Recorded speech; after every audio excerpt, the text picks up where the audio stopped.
Everyone, and welcome back to the Red Path. It's Dara and Brian here with you today, and we're going to be talking about Chaos Space Marines Codex, specifically all the leaks that have come out in the last 24 hours regarding this pretty insane codex, which has a lot of really fun, really cool rules in there. Personally, some of my favorite rules of 10th edition so far, but myself and Brian are very excited about this book, even though obviously here on the Red Path we focus on world leaders. I'm sure many World Eater players who joined the faction before 10th edition have a lot of Chaos Space Marines due to the purge of units when we got our Codex. Myself included, I have about 9,000 points of Chaos Space Marines now as a result of it, and I am hype to be getting back to playing some Chaos. And I think, Brian, you're also pretty hype on getting in on this Chaos train, right?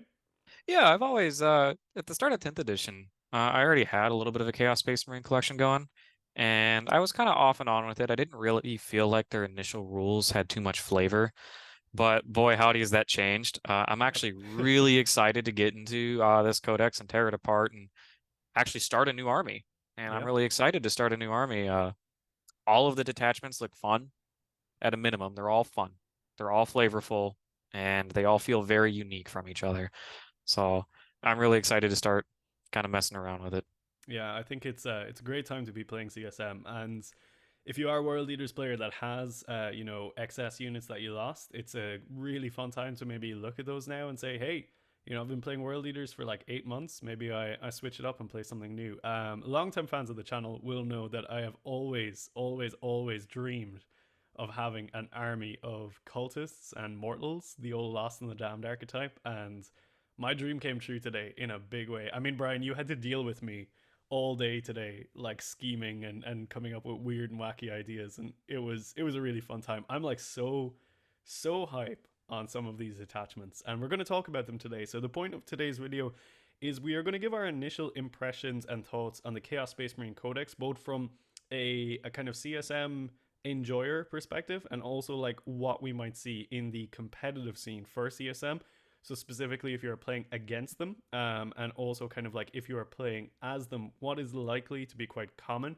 As Brian said, all these detachments are really fun, but I think some of them are very powerful detachments, probably ones that we're going to see a lot in tournaments up and coming. And maybe there's a couple that are maybe a little bit below the bar, while there's quite a few in the middle. And we're going to go through those and talk about them. We're going to touch on the data sheets as well. There's been some very interesting data sheet changes to certain units, certain nerfs to units that have been very powerful, certain nerfs to units which were not powerful and we're confused about. And then a couple of little buffs and tweaks and stuff. But yeah, it's going to be a pretty interesting video. And then I think hopefully in the next couple of days as well, we're going to be putting out a video where myself and Brian break down in great detail some of the things that we want to play in Chaos Space Marine. So Brian is going to be talking about the Dread Talons, his new Night Lord obsession. And I am going to be talking about the Cultist Mob and my new obsession with running 200 mortal bodies across the board in a Khorne Lord of Skulls. But we'll get to that in a separate video. Why don't we kick off into the detachments and the army ability? Brian's going to. He's got the leak up here, so we're going to go through that, all the detachments and all that good stuff. So, Brian, do you want to throw it up on the screen so everyone can see as we're going through this? Yep, for sure. Amazing. Why don't you run us through Dark Pacts, how and if it has changed? So Dark Pact is pretty much the same as before. Whenever you activate a unit to shoot or fight, you will get one of two buffs, either lethal hits or sustained hits for the whole squad. Um, you would then take a leadership check and take mortal wounds if you failed, D3 mortal wounds. One key change here is now you take the check before you assign your attacks. So if you fail the check, you could actually lose a couple models and they wouldn't be able to participate in the fight or shooting. So it's an important change. I think before Chaos Space Marines were just always slamming the button and then they'd like completely wipe your squad and like take two mortals and be like, whatever. So now there's a little bit more of a penalty for failing that check ahead of time. They'll lose out on some lethality. So I think that's a good change. But overall, you're still probably mashing it every single time. Yeah, I think one important thing is a lot of the detachments alter how the Dark Pact operates. it kind of enhances them in many cases, like, you know, Soul Forged, Pact Bound, and the Cultist one, for example, all give you alterations of Dark Pact. However, they all kind of come with the caveat of if you fail the leadership check, you will not get those extra buffs as well. So again, very important that it has switched to the beginning of that unit's activation. I think it's a good change. Like you said, it's unlikely to make maybe a crazy difference other than maybe losing a model or two when you actually roll up your pact. So then they would be gone for whatever shooting. Or I guess if a vehicle suddenly goes below its threshold, maybe it's going to drop into a damage characteristic or something like that. And maybe you'll think twice about it if you're thinking about pacting something that's only on 1 or 2 wounds left, because I guess that becomes quite risky. Yeah, when you charge a squad of cultists, is it really worth pacting for sustained hits? And that's something that you're going to have to ask. And if you're the player that has the cultists, now you have a higher chance of actually surviving that engagement, kind of creating an upset. Yeah, and then they have this Cults of the Dark God rule, which basically allows you to bring in World Eaters, Rubrics, Plague Marines, and Noise Marines, which is the same as it was before, with the addition of Noise Marines now, of course. Now, I don't think we've seen the Emperor's Children Index yet, right? That should be coming out soonish. Yeah, you imagine that's going to drop pretty soon. But yeah, overall, not too many changes to the army rules. Small tweak to packs, probably making it better overall. It also means you're a lot more likely to actually remember to roll your pacts, because a lot of the time CSM players are just like, do the pact thing, shoot you a load, and then kind of forget about the leadership check. But yeah, I'm pretty happy with how that has altered. I would kind of have preferred if you honestly just like didn't get the buff if you fail the leadership, you know. That's Yeah. kind of what I would have liked to see a change to, but we didn't get that. So let's move into the detachments. Deceptors, of course. The Alpha Legion one. Why don't you run us through how this one operates, Brian? So, from my first understanding, when you're in your setup phase or battle formation phase, you can actually select up to 6 units to throw into and give them the infiltrator keyword. You can have up to, assuming you're playing a 2,000 point game, you can have up to 3 Astartes units gain the infiltrator keyword, and then you can have up to 3 cultist units gain the infiltrator keyword. And basically just set up on the board and kind of pre-position. That's a really strong ability to just have blanket. That's all they have for the detachment rule. But being able to start cultists on objectives and start the game with like 3 objectives sticky sounds insane.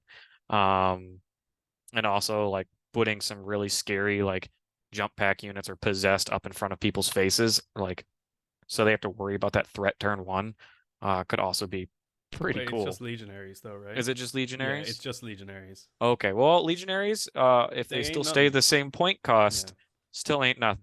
Yeah, for sure. So I guess you can like have, what is it, upwards of, get 60 cultists and what is it, like another 30 marines. You can get 90 bodies plus attached characters in the midfield in turn 1.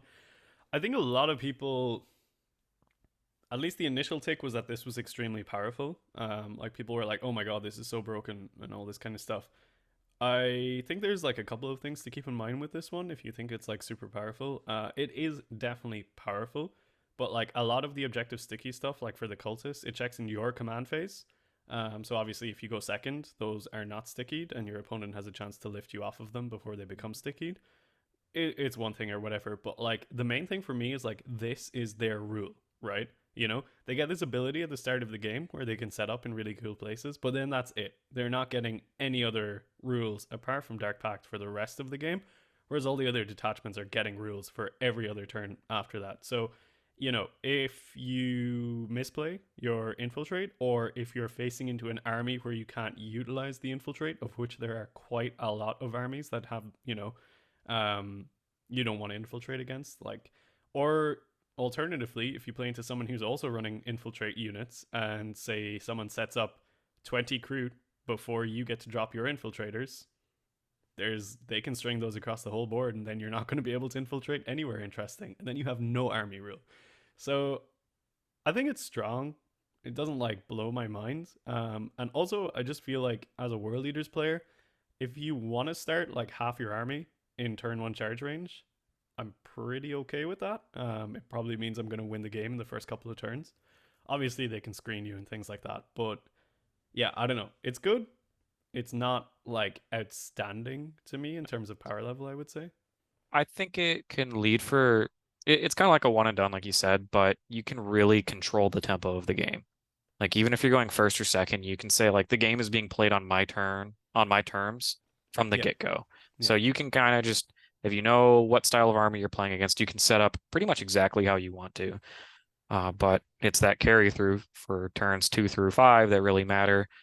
And you really got to play like on point to kind of get it to carry. yeah. Now, into some of their enhancements. Okay, so the Um, enhancements, right? Falsehood is probably one of the coolest enhancements made since 10th. It is the second coolest enhancement made because the coolest enhancement made is the last one that they have here. I think is it like what is it? Soul Yeah, Link. Soul Link. These are the two coolest enhancements ever printed. And if GW makes an enhancement cooler than this, I will be shocked. But let's go through them. Yeah, so falsehood has a lot of words. I can basically sum it up in saying that if you're Chaos Lord, uh, you can basically substitute any of your like Legionnaires or chosen models for a Chaos Lord, Who is and in as it reserve? who's in reserve. Yeah. So you can just like appear and take, and it lets you attach to the squad, and you can just appear a model, a Lord anywhere on the board, and just say, "Yep, I'm here now," Yeah. and So pull like, you kill one of your models, and then that model becomes the Chaos Lord. and it's so cool. It's I so don't know. cool. I love I, it. I don't know how strong it is. Maybe like if you it helps if you have decision paralysis at the beginning of the game, like what squad should I put my Lord in? But then mid game, you're like, oh, I'm just gonna put him here, Yeah. and then you just pop in where you need to be, and that's really cool. It's It's just, so just it's cool. just really cool. I don't know if it's Yeah. good, but it's It's actually cool. like it's quite hard to play against, right? Because like, you know when you're playing against someone and you know where their characters are attached or whatever, you know the type of like threat that that unit projects, but if you've got like 4 units of legionaries and they're all like unattached and they're running up in the midfield, you're just like, "Oh god, any of these could become quite powerful and I just don't know which one I've got to target." It also gives you a lot of really cool flexibility. I think really importantly, um it means if you're like in danger of being precisioned out, you can just like play around it by being like, oh, okay, we'll say the Master of Executions is going over there, so I'll bring the guy in on this side instead. And now the Master of Executions is irrelevant. So I really like it. I think it's so It, cool. And the and flavor it's of like, it is just amazing. and your opponent has to sit there and guess. They're like, it's like the what's behind door number 2. Oh no, it's a demon hammer. Like it's just Yeah, I don't know how strong it's going to be. It's definitely going to be, like I said, all the detachments have a lot of fun stuff going on, and that one's definitely one of the cooler ones. super, super fun. I just Uh, know every Alpha Legion player is going to be like, if they're wearing a hoodie or something, they'll put up the hood, and then when they do this ability, they'll take it down and they'll be like, "I am Alfarius," and then that'll be it. But yeah, Nani. let's move on to Cursed Fang. Uh, give a character model a pip of AP and precision. Very strong. Yep. Oops, all mo. Throw that on a Chaos Lord. You don't have to pay the CP for it, and you can just, I'm pretty sure Chaos Lord will bonk any character in the game to death with that. Yeah. Give him the hammer, just the Yep. precision hammer. Which is pretty good. Yep, pretty strong. Uh, I guess like Heretic Sardi's infantry. Is there anything that's like super interesting for that one? Could be kind of cool on a Dark Apostle, giving a unit +1 to wound, because that the bonk stick is pretty good. And then with the extra pip of AP, it's actually like quite interesting if it's got precision.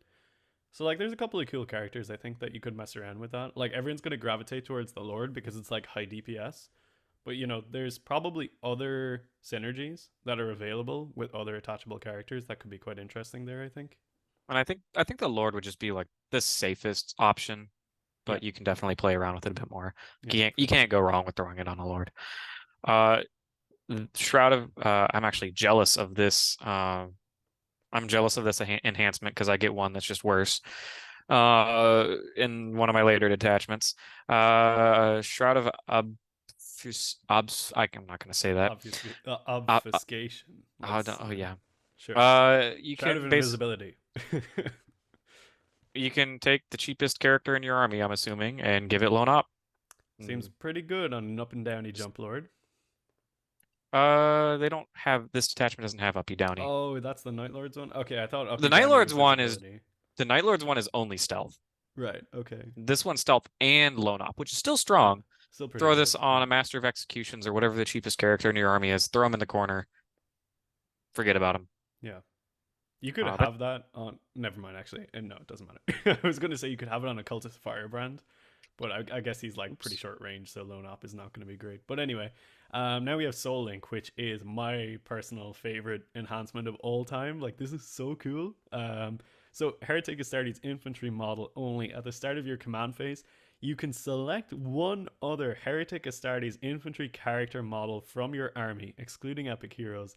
Until the start of your next command phase, the bearer gains the Psyker keyword and replace the bearer's datasheet abilities with the datasheet abilities of the character you selected. So if you've got a Oh, Lord and a Mo and you're just like, yo, I need precision real quick, I'm Mo now. Or like you're going into something that's tough to crack and you're like, I need to be an apostle. I'm an apostle now. Or I don't actually know what the Master of Possession does anymore, but maybe you need him for something.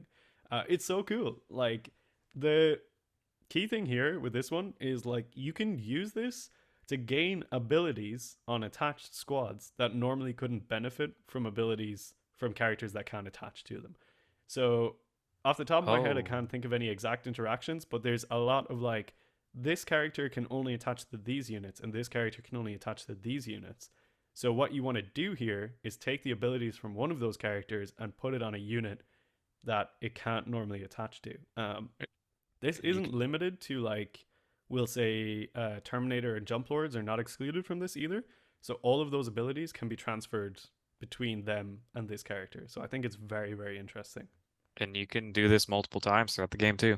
Yep, absolutely. Yep, And that you could can on that has room to get real janky and real fun real fast. real jank. Like I think it's a very high skill enhancement in terms of being able to use it correctly.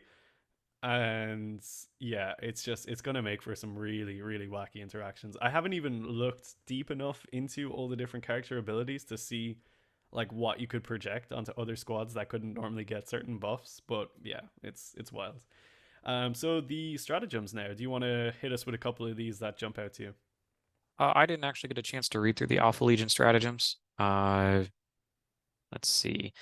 Any phase after enemy model is just after an enemy model with deadly demise is destroyed. One unit from that army within 18 inches. Your opponent does not roll the number ones. Instead, they're automatically inflicted. Yeah, basically if you've got a Heretic So, Astartes character within 18, you automatically blow up the vehicle. which can be huge. There's a lot of situations where there's a Land Raider Redeemer and a pile of 6 other units, and you can blow that up and do 20 mortal wounds just Yeah. on the fly.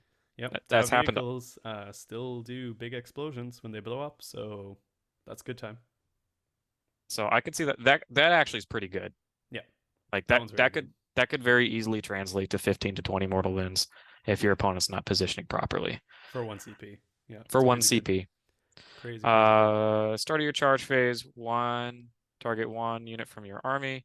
To the end of the phase, add one to charge rolls made from your army, and so So you add one to charge each rolls, and other then for each other Heretic heretic. Astartes unit that has charged in that turn, you get an extra +1. So you can go up to +3, basically. That's really cool. Yeah. So that So means if like you've your made go three turn, charges already, and then you use the stratagem on your long charge, you're getting +3 to that charge roll. or you deep strike in some Terminators, and now you have a 6-inch charge on your Yeah. go turn. That seems I really strong. I read this and I immediately thought this stratagem is almost certainly going to be in the World Leaders Codex. Yeah, Yeah, yeah, yeah. and I think I, this is I going have to be no in Fire Riders for sure. that's a really cool strategy. I like that one a lot. Yep, really fun. Uh, One CP again. and I don't think that's going to come up super often in your games. You really have Also, to it's go battle be on like a tactic, so if you've got a Lord unit for free. oh no, Yeah, oh yeah, yeah, that you're gonna have a really big go turn if you're gonna build your list around the stratagem. yep. Pick them off in your shooting phase. One unit from your army that has not been selected to shoot until the end of the phase. Each time a model in your army targets a unit below its starting strength, you can re-roll the hit roll. If it's It's one of below the bad half ones. strength, you can re-roll the wound roll. Yeah, I hate this like rule thing that keeps coming up. It's just yeah, I don't like it. I mean, I think that combos well with grenades. Like if you have a unit that has grenades, you can toss grenades and then use this. It's not terrible. Like I mean, But okay, it's condition. It's like condition. as these as these rules go, it's fine. You know, it's like a pretty good iteration of it, I guess. But it's I mean, all the other ones are so good, you know. It's yeah, it's a bit Wait weird. till we get to the Night Lords one. So Coils of Deception is again 1 CP. This one is done in your movement phase, just after units fallen back, and it allows them to shoot. So pretty common stratagem type that we kind of see in lots of different places. Nothing really to talk about there. It's obviously quite good. Then we have 1 CP Relentless Pursuit. So you do this in your opponent's movement phase, just after they end a normal, advance, or fallback move. A Heretic Astartes infantry or mounted unit that is within 9 of the enemy unit and not in engagement range gets to make a normal move of up to 6. So kind of a Fire and Fade style mechanic. Again, taking agency in your opponent's turn is always really good. So you could kind of like maybe have someone fall back from a unit that they were expecting to shoot, and then you do this and they fade through a wall into cover, and then you can't shoot Yep. them anymore. So Those are some of the best strats in the game too. absolutely, Those yeah, like absolutely, some of the best in the game, no doubt about it. And all that has to happen, I think, is someone has to move within 9 of you for it to yep. trigger. Yep, cool. Then we have Scrambled Coordinates, 1 CP. This one, at the start of the reinforcement step of your opponent's phase, one unit from your army is the target, and until the end of that phase, you cannot deploy your reserves within 12 of them. Again, a fairly common stratagem, but very powerful. So, overall, Deceptors, I think, are cool. Interesting army rule, which is situationally powerful depending on the matchup. Really great enhancements that require a certain amount of kind of high skill to master, I would say. And then the stratagems, I feel like they're all pretty good, but there's nothing in there apart from the detonator that is like really interesting. I guess From All Sides is quite nice as well to add to your charge roll, but the detonator is just really cool. The rest of them, I feel like, are a little bit generic in terms of like, oh yeah, we normally see this type of stratagem crop up in other books. But yeah, what do you think, Brian? I think it's going to be a big brain army to make it perform at par with a lot of other armies that are just simply easier to play. Yep. Has a lot of room for creativity, and it has a lot of room for like really cool, like I don't want to say like game shaping moments. Like you're gonna have a big alpha strike turn, and your From All Sides could come in really clutch. And if you have a Lord, do it twice. You can make a massive play. Same thing with Detonator. You're just kind of like having a lot of opportunities to do like really cool big plays.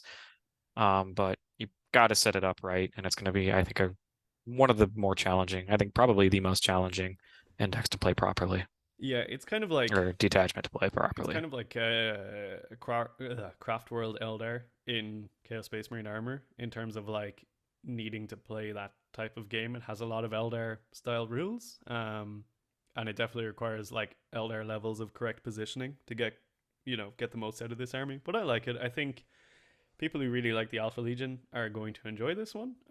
It has a lot of great Alpha Legion stuff in it. But yeah, let's move on to the next one. Okay, Veterans of the Long War. This one Just is like, oh yeah. Before we move on, Deceptors. Where are you rating that? If we're gonna give it like S, A, B, C tiers, I'm gonna put that one in A. I think in the hands of a good player, in the hands of an average player, that's probably bottom of B in my opinion. I think that's pretty accurate. Um, a lot of the more technical stuff you see that kind of separates like really like hard to pilot lists all comes from movement and proper positioning. And that's a really hard skill to master. And that is exactly what that detachment is doing. There's a lot of really funky movement and positioning, all to set up for Yeah, backbreaking plays. So I would probably agree with you. yeah. On the flip side of it now, like the white girl detachment, I guess, for want of a If you better word. if you just want to turn your brain off just a little bit, Yeah, yeah. I'm not a fan of Veterans of the Long War just because it's like it's very bland to me. But let's go through it. So, the detachment rule is at the start of your command phase. It's basically Oaths of Moment. You select one unit from your opponent's army to be the focus of hatred. Until the start of your next command phase, Heretic Astartes models from your army, excluding damned units, get to reroll hit rolls against them, which is it's it's Oath of Moment. it seems like Oath of the Moment's like a recurring ability now. Like Orcs got it in their Beast Snagget attachment, right? Yeah. Oh, It's they like have one of the Orc of the templates that Moment. you talked about, right? Where it's kind of like, okay, this is that one. Yeah, it's fine. It's a bit uninspired. It's obviously quite good, but yeah, it's whatever. It's very strong. I mean, Yeah. anytime you're just blanket re-rolling hits against a really hard to kill target, Oh yeah, It's it's strong. undoubtedly strong, especially with Dark Pact, because you can, obviously profit more from Dark And Pact if you've got full rerolls. yep. So enhancements, we have the War Master's Gift, which is Chaos Lord model only. Each time the bearer makes an attack that targets your focus of hatred, you get crits on fives, which is pretty good. Real good. Yeah. That Oh, is sorry. It's real good. crit wounds on fives, not crit Well, I hits. mean, that's even better when you're talking Chaos Lord attached to Legionaries re-rolling the wound roll with a Demon Hammer. It's the bearer though. It's like only him. Yeah, I'm saying the Legionnaires are going to give him the wound re-roll, Oh and then he's yeah, going to be yeah, fishing for devs on fives yeah, with yeah, a 3 damage hammer. yeah. That's That's very good. strong. That's good. Okay, that's a natural choice for that guy, I guess. That's pretty cool. Does their Mo have dev wounds? Almost have dev wounds. Huh. So, That's pretty good on him too.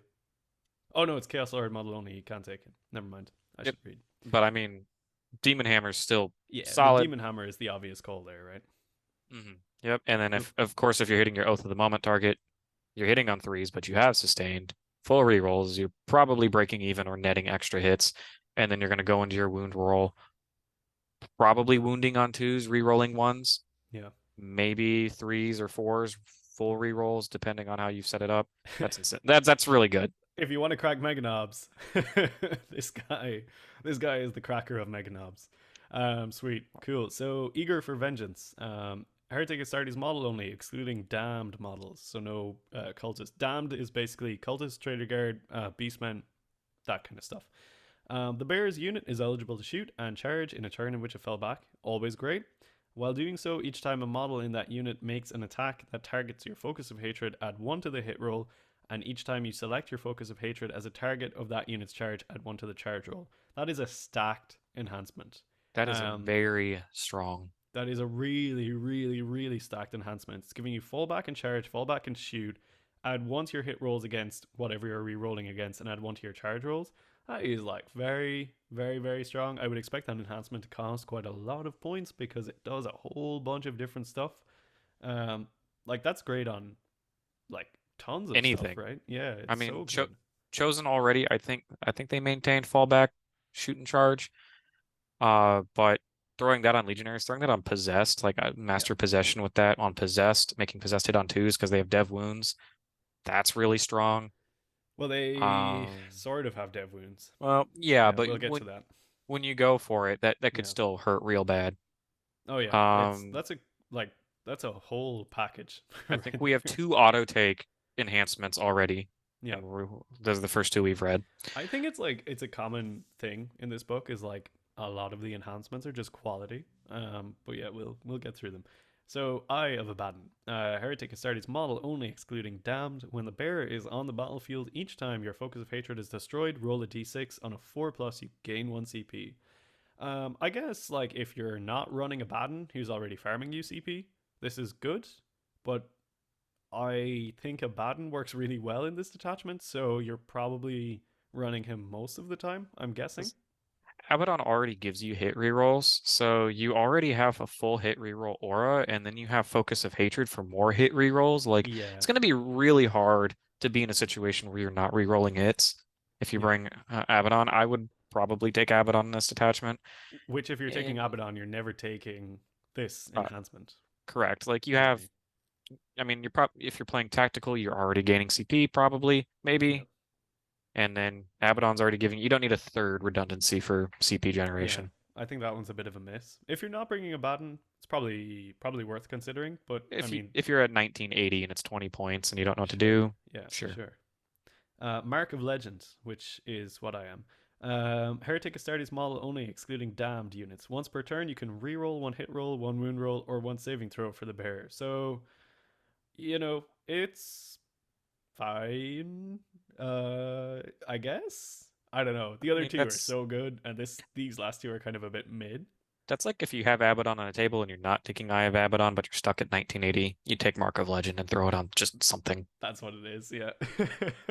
It's like I mean, it's good, right? Like an extra hit roll, wound roll, or saving throw. I mean, Terminator Lord with the 4 and Vuln taking half damage. Like, you can make a Terminator It's Lord not pretty nothing. tanky, Yeah, it's not but nothing. I wouldn't go out of my way to build around it. Yeah. Yeah. Okay, cool. Let's move through. So we have stratagems.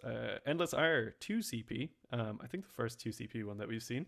So any phase just after your focus of hatred is destroyed, and what this basically does is select an enemy unit within 12 of the Heretic Astartes character that you've targeted, and that unit becomes another focus of hatred. So double Oath of Moment. It is 2 CP, but it's quite good.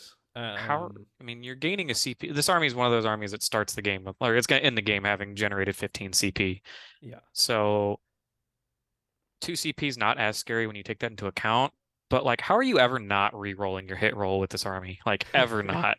Yeah. It's a strong one. I I don't know. I think it's a powerful stratagem, but I think it needs to be worth it to use it, if Mm. that makes sense, right? When you use Um, it, it's gonna hurt, but you're not gonna be yeah, using it often, I feel.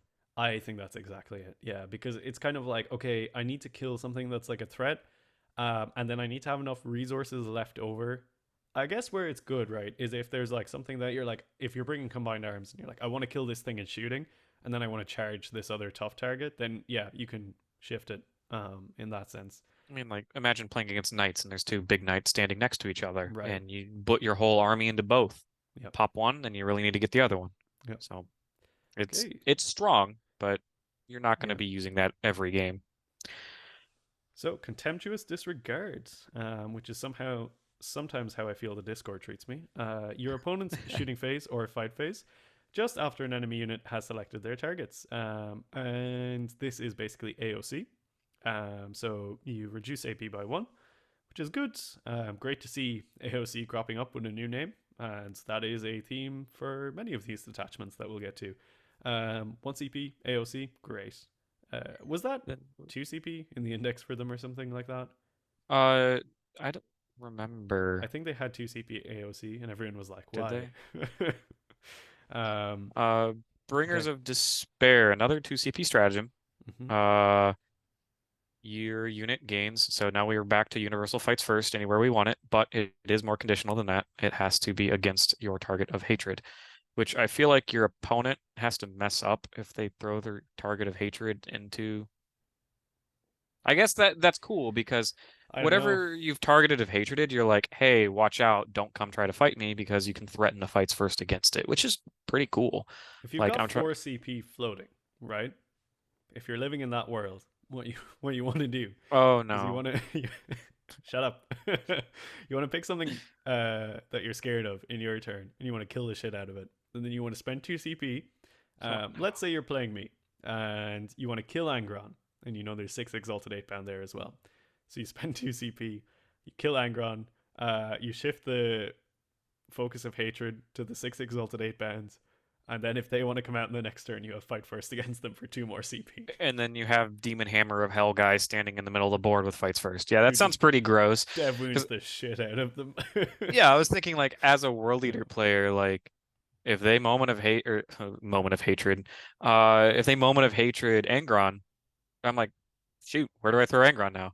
Like Yeah. he's going to take guaranteed damage, and everything in CSM hits hard, and they're gonna pact, and even if it's something small, they're gonna give it lethal hits with full rerolls to hit, and even if it's just like legionaries, Angron's not leaving that full wounds. He's probably Yeah. leaving it like under half.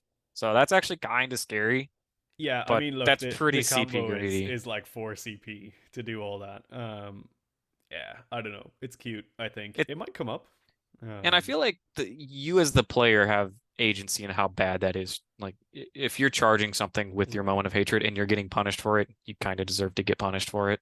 Yeah, I think it's interesting. Okay. Okay. So Black Crusade, you do it in your movement phase, 1 infantry unit or mounted unit, and until the end of your turn, your unit is eligible to shoot in a turn in which it advanced or fell back, and bolt pistols, bolt guns, and combi bolters get the dev wounds to a max of 6 dev wounds. So we've seen this one previewed.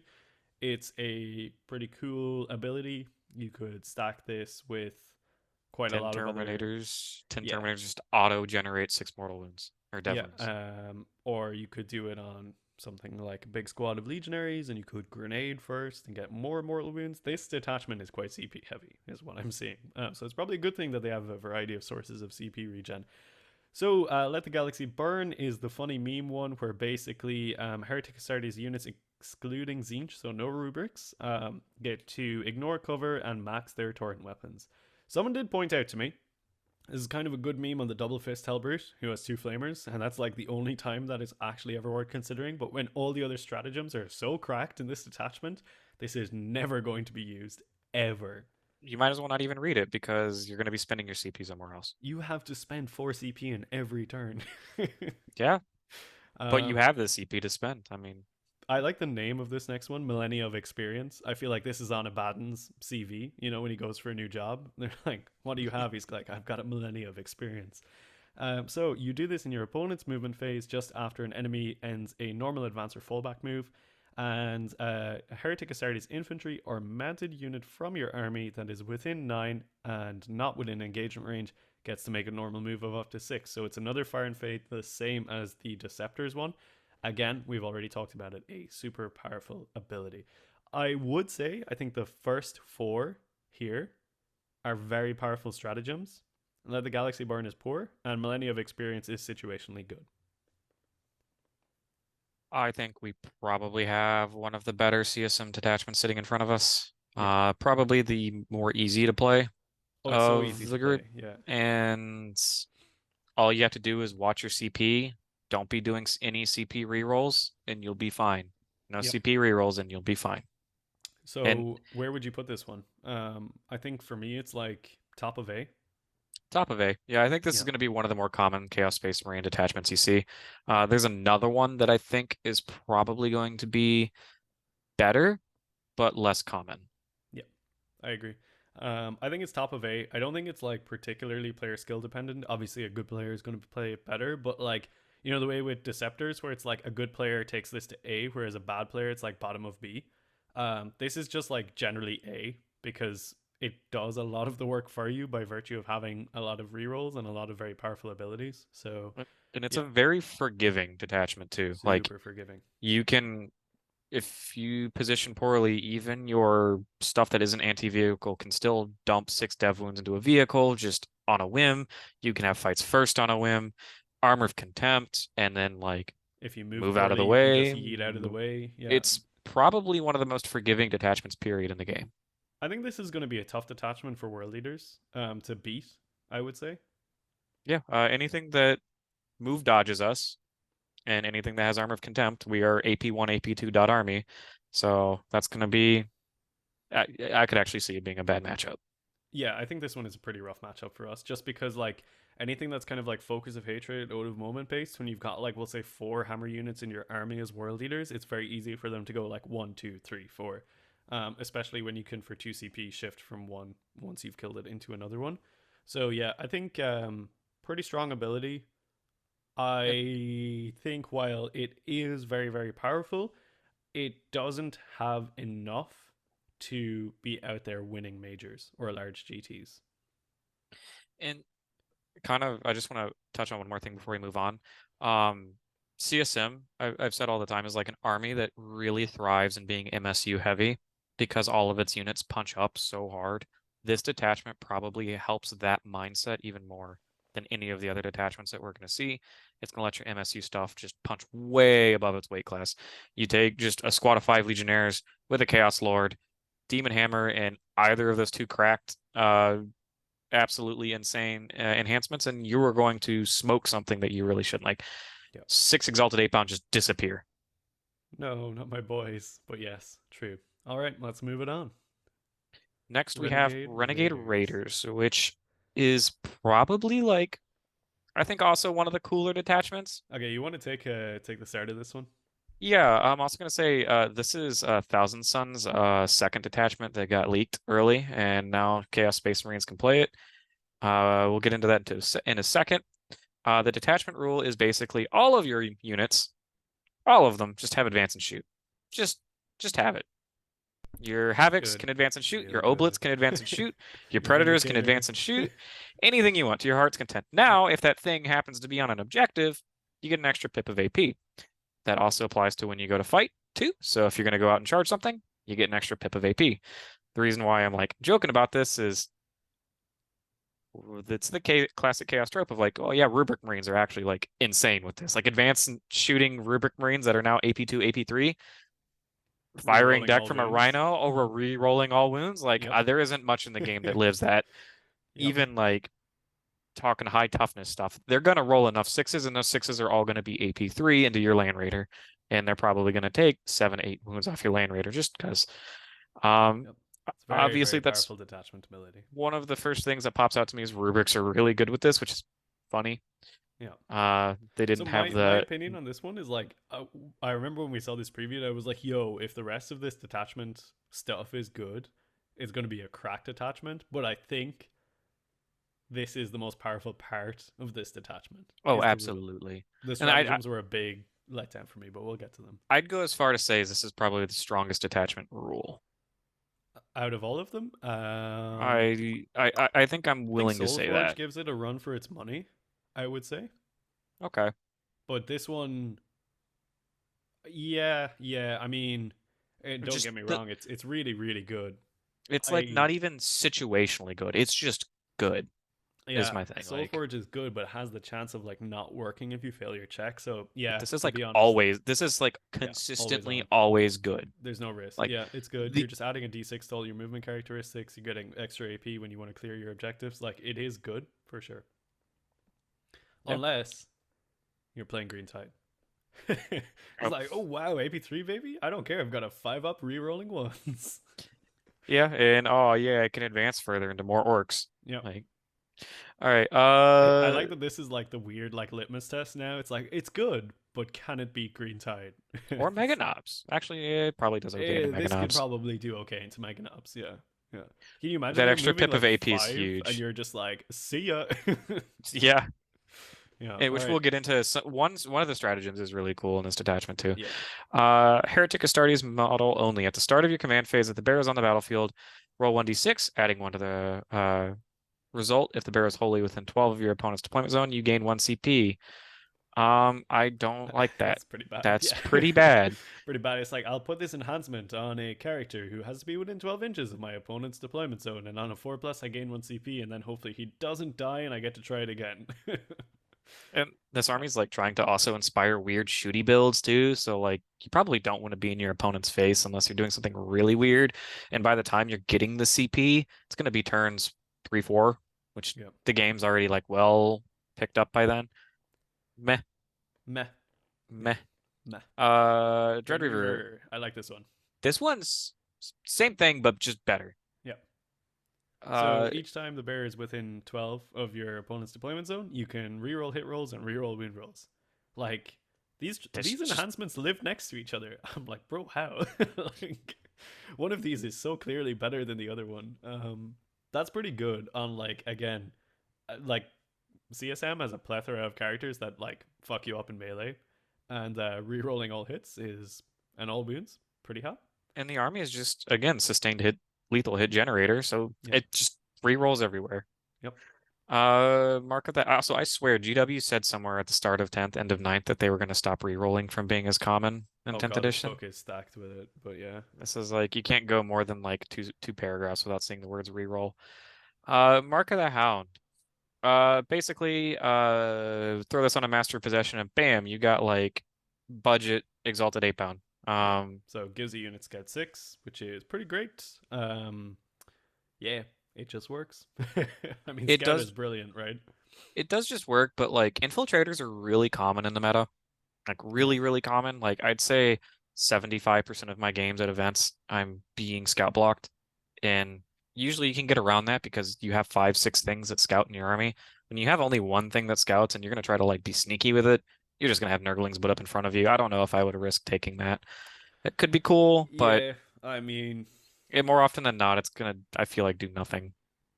I don't know. I don't think I'd rate it that badly, to be honest. I like anything where you can mess around with stuff like this. So, um, it's also like Heretic Astartes model, so you can just like throw this on like some idiot like cultist firebrand and scout 20 cultists up in the first turn if you want to. Like Yeah, for sure. if this was cheap, right? If this was like 10 points, I would put it on a firebrand and put him in a unit of 20 cultists. Okay. But yeah, Tyrant Slash. Dara and Slash. It's a whip. You can re-roll your advance roll. So if you thought it was hard to roll a 6 on your advance roll, you can try again. Yep. And the Bear's unit is eligible to shoot in a turn in which it fell back. Just solid. Really It's pretty good. basic, Yeah, pretty yeah. solid. I would say these enhancements are like overall like nowhere near as powerful as some of the other ones we've looked at. But And they're fine.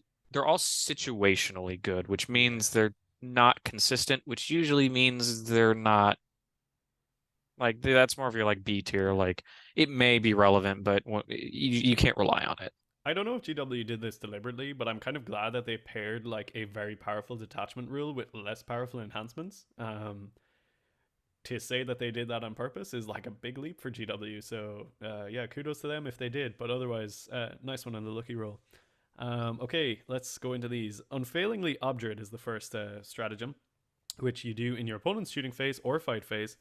Just after someone has selected a target, it's 1 CP. One Heretic Astartes unit from your army is the target. And until the end of the phase, each time an attack. Oh, yeah, it's just AOC again. Right, okay, cool. I hate how they like just honestly made just me call it made armor me of just read it call it all. Yeah, just just call it call it armor of AOC. Yeah, there you go. 1 CP Scour and Seize. In the fight phase, a Heretic Astartes unit from your army that hasn't already fought as the target. Until the end of the phase, each time a model in your unit makes an attack that targets a unit within range of an objective marker, you have precision. 1 That CP, epic challenge for a whole squad. Hell yeah. seems pretty good. Seems I've pretty good. Yeah. been in situations where like Logan on Stormrider, like the big car, it's like sometimes I've been like, I might not actually kill him with the precision from Khorne, right? Like, Yeah. but like if the whole squad of Berserkers and Khorne were smacking him, oh, he's dead, right?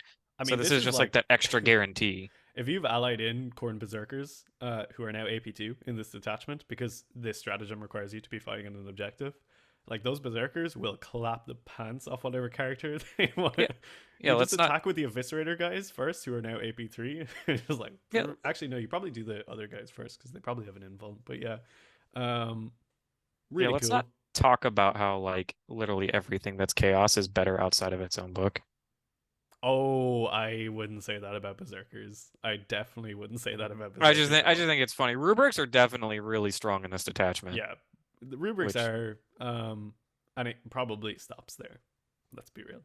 Like plague bearers are amazing in deck I don't. building. I haven't read the Noise Marines Well, data yeah, we sheet have in a no idea what while. Noise Marines do because they're in the new I index mean, they thing. could be insane. They're a shooty unit.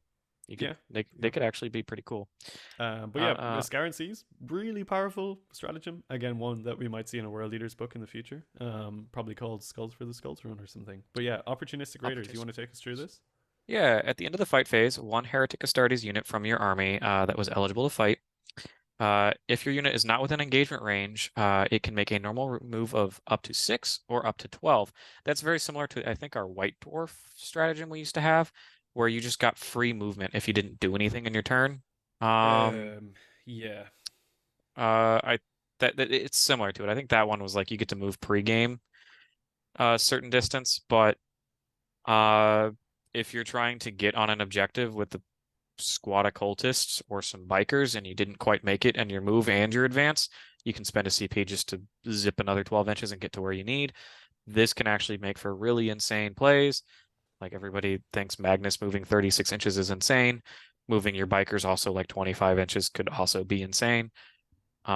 Just a really good like utility piece to have in your pocket. It's it's just a really solid. powerful stratagem. Yep. You're gonna see people have that used against them, and like their minds just explode because it just does something crazy that they That, weren't that expecting. they're like that bike just moved 30 inches. Yeah, Like like you just killed me over there, and now you're in my deployment zone, and you just scored behind enemy lines. Oh no, it's so good. All right, let's move on. We okay. have warp charged engines. You do it in your movement phase. It's 1 CP.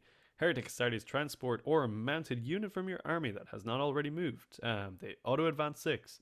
We have this. We know it's good. It's a bit more constricted than our one because it's like specifically a transporter mounted. Um, but yeah, I mean, pretty I strong, mean, I would say. I'll keep talking about it, like the Rubric Marines and a Rhino, Auto 6 Advance to just shoot something with firing deck. Uh, Right, no, because they don't have Assault. No, I take that back. but Oh, but you have everyone has Assault assault in this from the. detachment. Okay, yeah, Yeah, that's but it's actually only pretty going to be cool. two guys, right? I mean, it's not nothing. That's not nothing. I mean, Yeah, like, if you really need to clear but they 5. don't get the reroll wounds on the objective because it's the rhino No, firing. nope. Yeah. But I mean, 2d6 Flamers plus the Rhino's guns is usually enough to pick up chaff, I'd Yep. say. Yeah. Yeah. It's cool. It's cool. I like it on bikes, to be honest. Situational. Yeah. Ruinous Raid, 1 CP. Do it in your shooting phase. You target a Heretic Astartes unit that has disembarked from a transport and is not already shot or fought. A lot of stuff going on there. Until the end of the phase, every time they make an attack and you target someone on an objective marker, you can reroll the hit roll and reroll the wound roll. Tell me that you want to be killing things off objective markers harder, because you can have, okay, what is it now? Let's see. Legionaries hopping out of a rhino that has already moved. Or I guess legionaries advancing out of a rhino that hasn't moved. And they peek around and they see someone in an objective and they are rerolling all hits, rerolling all wounds, and an extra AP. Is pretty good, right? Anytime you have re-rolling everything, you can break things. That's just solid. You want to Probably know the how I bet. can make it even better for you if there's a lord in that unit and you do it for free because it's a battle tactic stratagem? Oh, what if we did it twice? What Because if we we had a did it second to Legionnaire once? squad on the other side of the table, also shooting in there. Strong one to be a battle tactic right there. Yeah. Kind of makes the like hatred detachment from the veterans thing like feel bad because like this is just that It does detachment rule better. on a stick. Yeah, yeah, pretty much. It was a really powerful stratagem. Okay, Reaver's Haste, 1 CP. You do it in your charge phase, and I think, yeah, this is basically advance and charge. And if you're charging onto someone who's on an objective, you get +1 to the charge roll.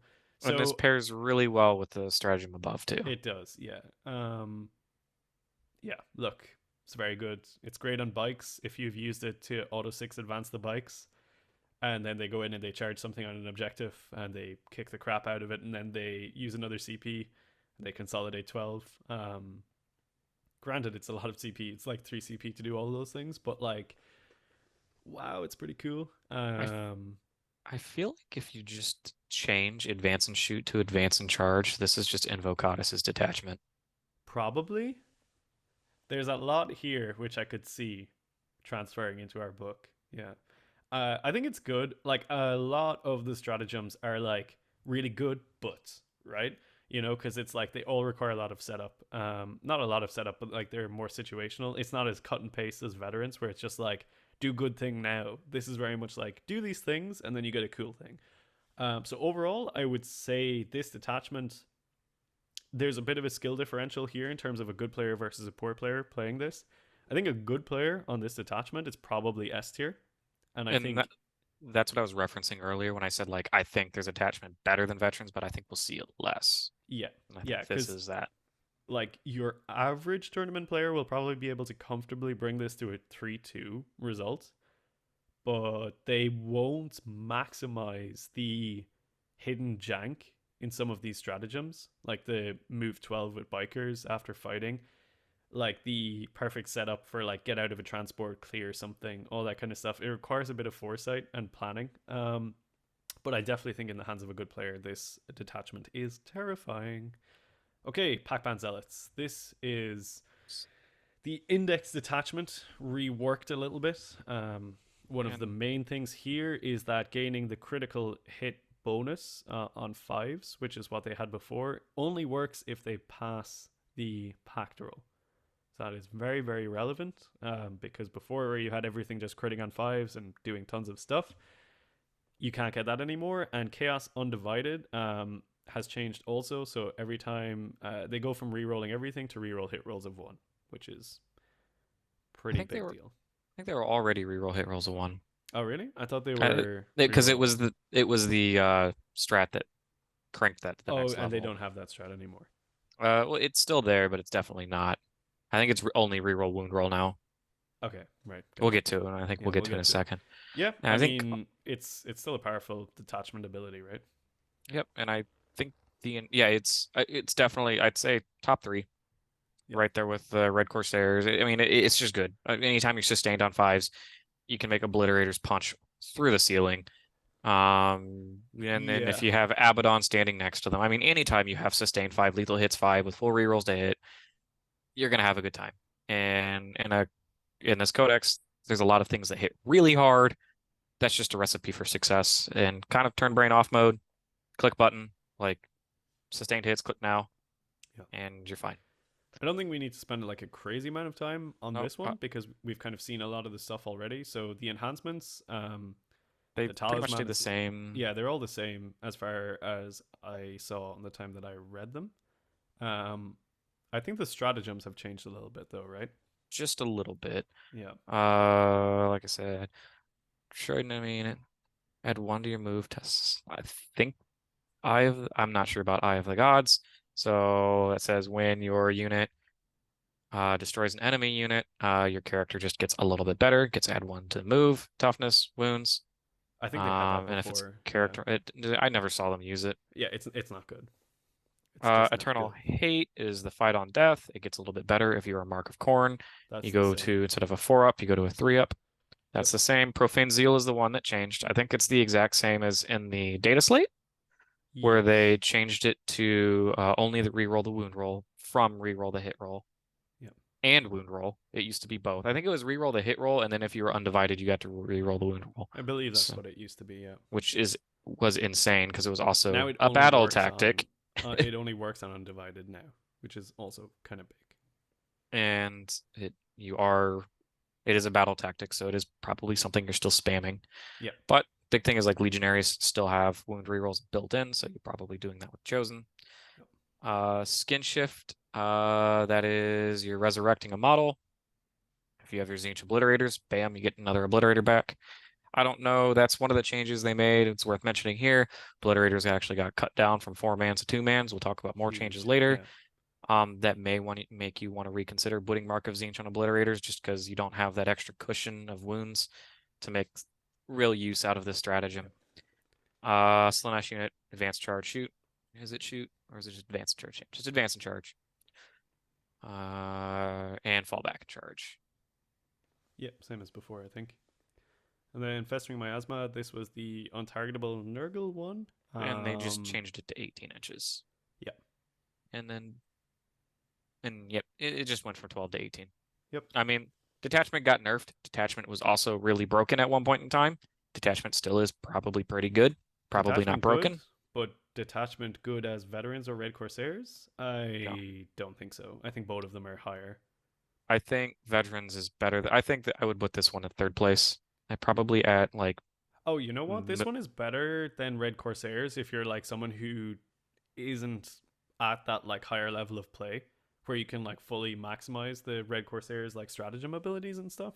I would say this one is just like easier. Sure. And then I think we're getting to your bread and butter here, Dara. Oh God, no. Wait. Oh God. Wait, I don't think I have the No, I cultist don't think one the up. cultist one is in this league. But we can. You I have can it talk all about it. We'll give you your into my second. brain already. Okay. Fellheimer Siege Host. This Okay. is the Iron Warriors detachment. Let's caveat by saying this is easily the worst detachment out of all of them. Like, I think what doesn't help it is it has a competitor that's just kind of it, but better. yeah, I think so. All right, why don't you run us through this one? Pretty easy detachment rule. If somebody is shooting you and they are stronger than your toughness, they get -1 to wound, which is like fine, because that's restrictive to only shooting. And if somebody's shooting you with massive laser beams, you're probably going to die anyways. And yes, this will help you be a little bit more survivable, but I don't think it's going to make the difference between. I mean, it's a detachment rule that only comes into play some of the time versus the other ones, which are often in play all of the time. So it's kind of like, Wait till we get to the next one that comes into play some of the time. all That's right, the you next. relax. Okay, we got Bastion Plate, which can zero out damage as an enhancement, which is fine. Once per battle round, you can change a damage characteristic to 0, like grand. I've been noticing this a lot. I didn't actually, it was yesterday that I first noticed it, that there's a lot of change damage to 0. This one is the better written of the two, because there's one that you got to be careful with and make sure you're like keeping your opponent honest too. Like I think we found with Fabius Bile and like Tyrannofexes from Tyranids is they zero out the damage when the attack is successful, when the attack is allocated. So you don't get to see the fail first on those. Here is the better version of that. You get to see the fail and then you can say, okay, I want that to be 0. Just solid. I mean, it's solid. Yep, it's good. We have Warp Tracer, which is any model in your shooting phase after the bear has shot. Select one enemy unit hit by one or more of those attacks until the end of the phase. The enemy unit cannot have the benefit of cover. Probably so situational that you would never take it because there's like many failure points there for that never coming up in a game. Um, I don't know. What do you think? I just think that's like pretty ass. 10th edition, everything has cover. It's really hard, and taking that away it basically reads as +1 AP. Like Yeah, that's right. actually, But I the actually thing think is, that's fine. yeah, but like you have to shoot them first, right? And this has to go on a character who, for the most part, has a bolt pistol.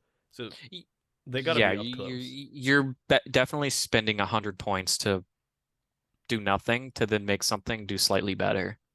You're probably only getting to use this once or twice per game. Yep, it's one of those. I'm at 1980 and I need 20 points. Sure. Yeah, sure.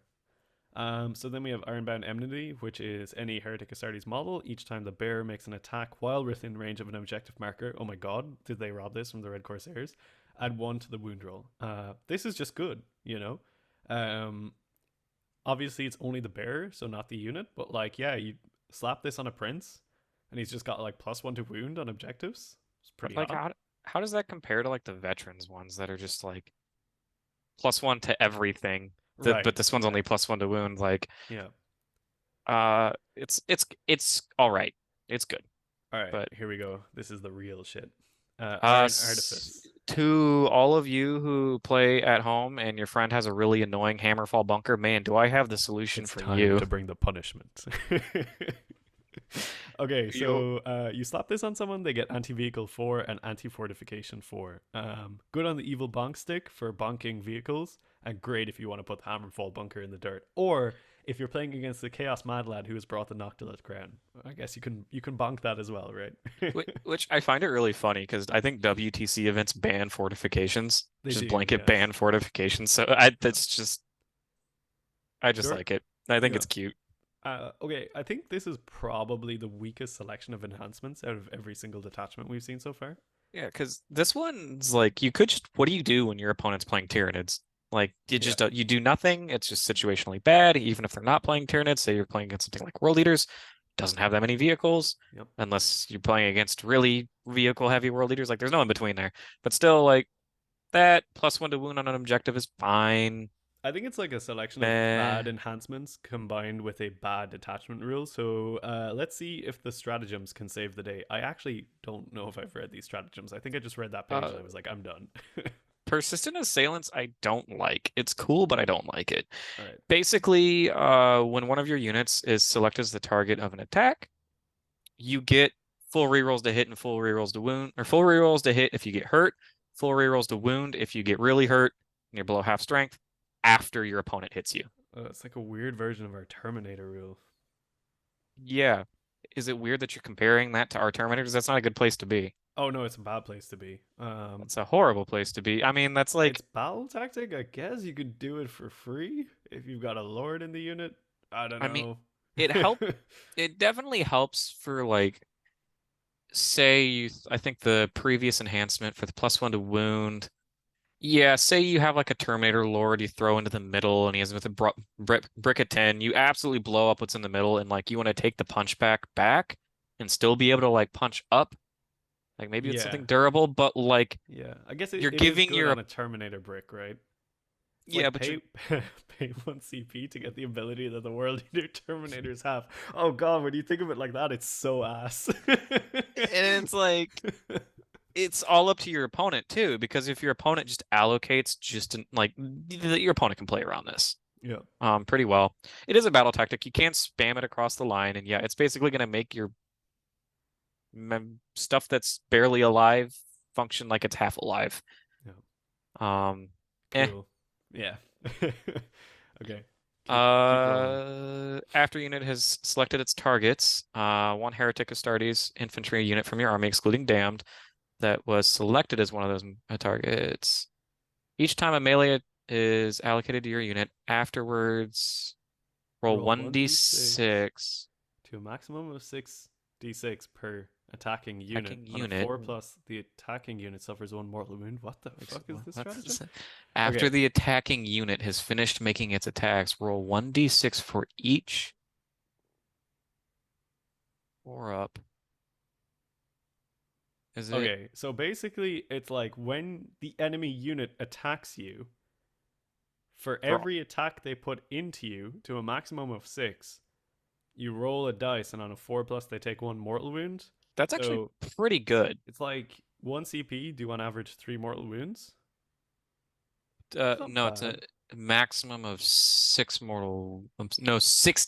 per attacking. Oh, Yeah, there is no I was about to maximum. say like, does that? I thought that was like maximum of 6 mortal wounds. Like if Khorne Berserkers hit you, you're just like, bam, 6 mortals, right? Yeah. No, this is bad. Is it bad? It's kind of like a weird, like, grenade style thing.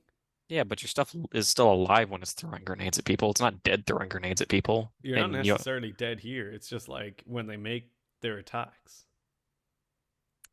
I So it's really funny because when do you play this? Fight phase just after they've selected their targets. Oh, okay. so you do it before, is it you do it before they do their You do it attacks then? before they do their attacks, but it's after they've finished making their attacks. Gosh, that's a weird stratagem. That's That's such a gonna weird definitely stratagem. take, when you use that at the table, it's gonna take you 5 minutes to explain to your opponent what's Yeah, you're happening. gonna be like, listen, bro, I know what I'm And then they're talking gonna be about. like, oh, I take 2 mortals, and you're gonna be like, yeah, you take 2 mortals. And There you're is just a like, time where you just roll all fours and you just do 6 mortals and you kind of feel a little bit better about yourself. But yeah, and then I your don't know. your unit's still dead. Yeah, bit of a weird one. Okay, And pitiless. it's the funny thing is it's in the fight phase. It's not even in the shooting phase. Like it's like your detachment rule doesn't help you here. Like True. it's just there's no synergy. Yeah, it's weird. Pitiless Cannonade is the next one. It's 1 CP. It is battle tactic. You do it in your shooting phase. Heretic Astartes unit from your army that has not already shot until the end of the phase. Each time a model in your unit makes an attack that targets a unit, oh god, below half strength, you crit on 5s. I'm gonna scroll up because that's Yeah, just it's bad. just, gosh, that's That this is we're, this is really all misses so far. Oh, hang on, I remember seeing this stratagem. I like this one. Point blank destruction. I'm gonna take this one. It's battle tactic, so you can do it for free on a Lord squad. This is gonna fuck some people up real bad. Your shooting phase. 1 Heretic Astartes unit from your army that is within engagement range of 1 or more enemy units and has not already shot. Until the end of the phase, your unit's ranged weapons, excluding blast, have pistols. So what you do ooh, is you do this on a Terminator squad because some of them are going to survive most of the time, or maybe someone is just like accidentally, I don't know, like undercommitted into a unit. You just spend 1 CP, or you do it for free if there's a lord in the squad, and you just hose them down. I love that's it. I really think fun. it's really fun. I like that one a lot.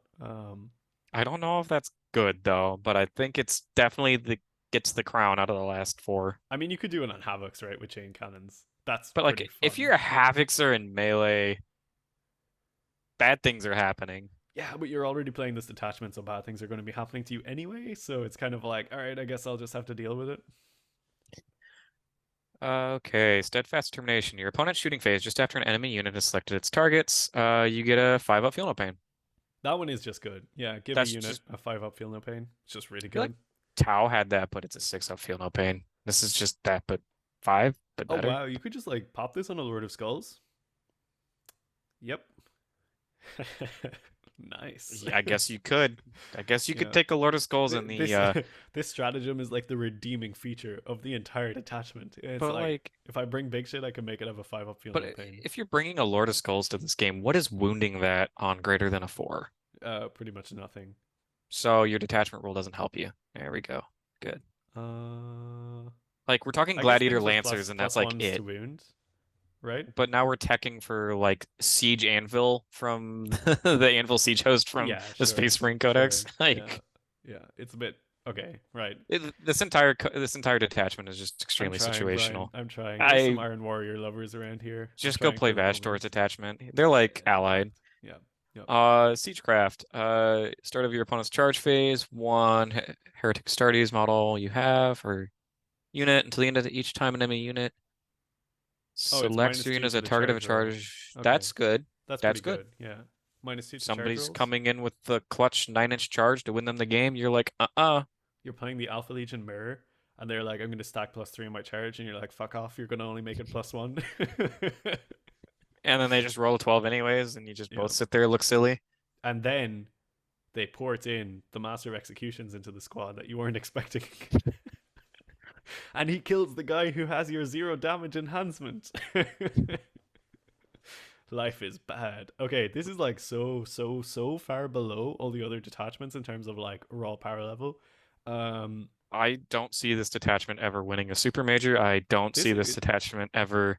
It might win a small GT just as a meme because yeah, somebody's this going to isn't bring. even in your like not quite throwing. Like this is you are throwing if you're bringing this detachment. Like you had so much other good stuff to choose from. Um, There I is don't know. nothing unique about this detachment that the other detachments don't just do better. Yeah, I guess like the only redeeming feature is like 1 CP, 5 up, feel no pain on a unit, which is And like pretty shooting in good. melee is like cute. And like, Yeah, yeah, you're -1 to wound against some armies yeah. sometimes, and maybe it's relevant, but they reroll wounds anyway, so screw you. Like, Maybe there's something we're not seeing. If there's any Iron Warrior lovers watching, let us know if we've missed something. well, All right, what's up next? Oh God, Dread Talons. Dread Talons. All right, Battle Shock matters. all right, Yay! okay, all right. It's all yours. Take it away, Brian. Okay, I'm gonna be clear. I do not think this detachment is better than Veterans, the Corsairs, probably not even better than the Word Bearers one, but I do not think this detachment is as bad as people think it is. I actually think it does have some play, and if you take it to an event, you're still going to have a good time and you're not going to get just bullied off the table. You're probably not going to win, but you can probably threaten a 4-1, 3-2, 2-3. Like you can still get in that range pretty fair with it. Of all the Battle Shock matters that we've seen, I feel like this is the closest they've gotten to making it work the most. But Battle Shock in general is still pretty weak. I'd like to see a change to Battle Shock, make it so like a core rule change to Battle Shock. Say if you're Battle Shocked, you're -1 to hit or something. Like you staggered a little bit. I'd like to see a change to that. But as far as this detachment goes, it is very unique. It has a lot of really cool plays that it can do that makes it unique from the other ones. And I actually think it does have a little bit of play to it. Like especially like you shouldn't feel bad running it. So the detachment rule. At the beginning of your opponent's command phase, if they have any units within 12 inches of any of your heretic Astartes, then they're below starting strength. Below starting strength, not a very, that's like pretty achievable. They have to take a battle shock test. Additionally, your whole army has an aura of -1 to leadership. So that could get really annoying really fast for your opponent, especially like if they're playing a mid-table melee army and just starting the turn off by battle shocking a couple units here and there, that can really change and really swing those precise melee engagements in your favor.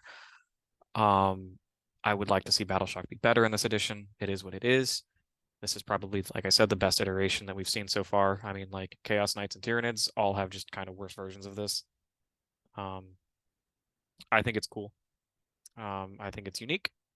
Do I think it's I think it is indeed great? real. Do I think it's great? No. Is it better than Iron Warriors? Yes. Oh And that's weird when I will actually die on the hill. I think that's like no, I you're like, agree with you. Yeah, and it goes back to what I was saying with earlier. Like universally, this will be like pretty okay in all of your games. But yeah. now I you're think just there's relying enough on. with the rest of the detachment that actually like synergizes with it, whereas like the Iron Warriors detachment is like fighting with itself.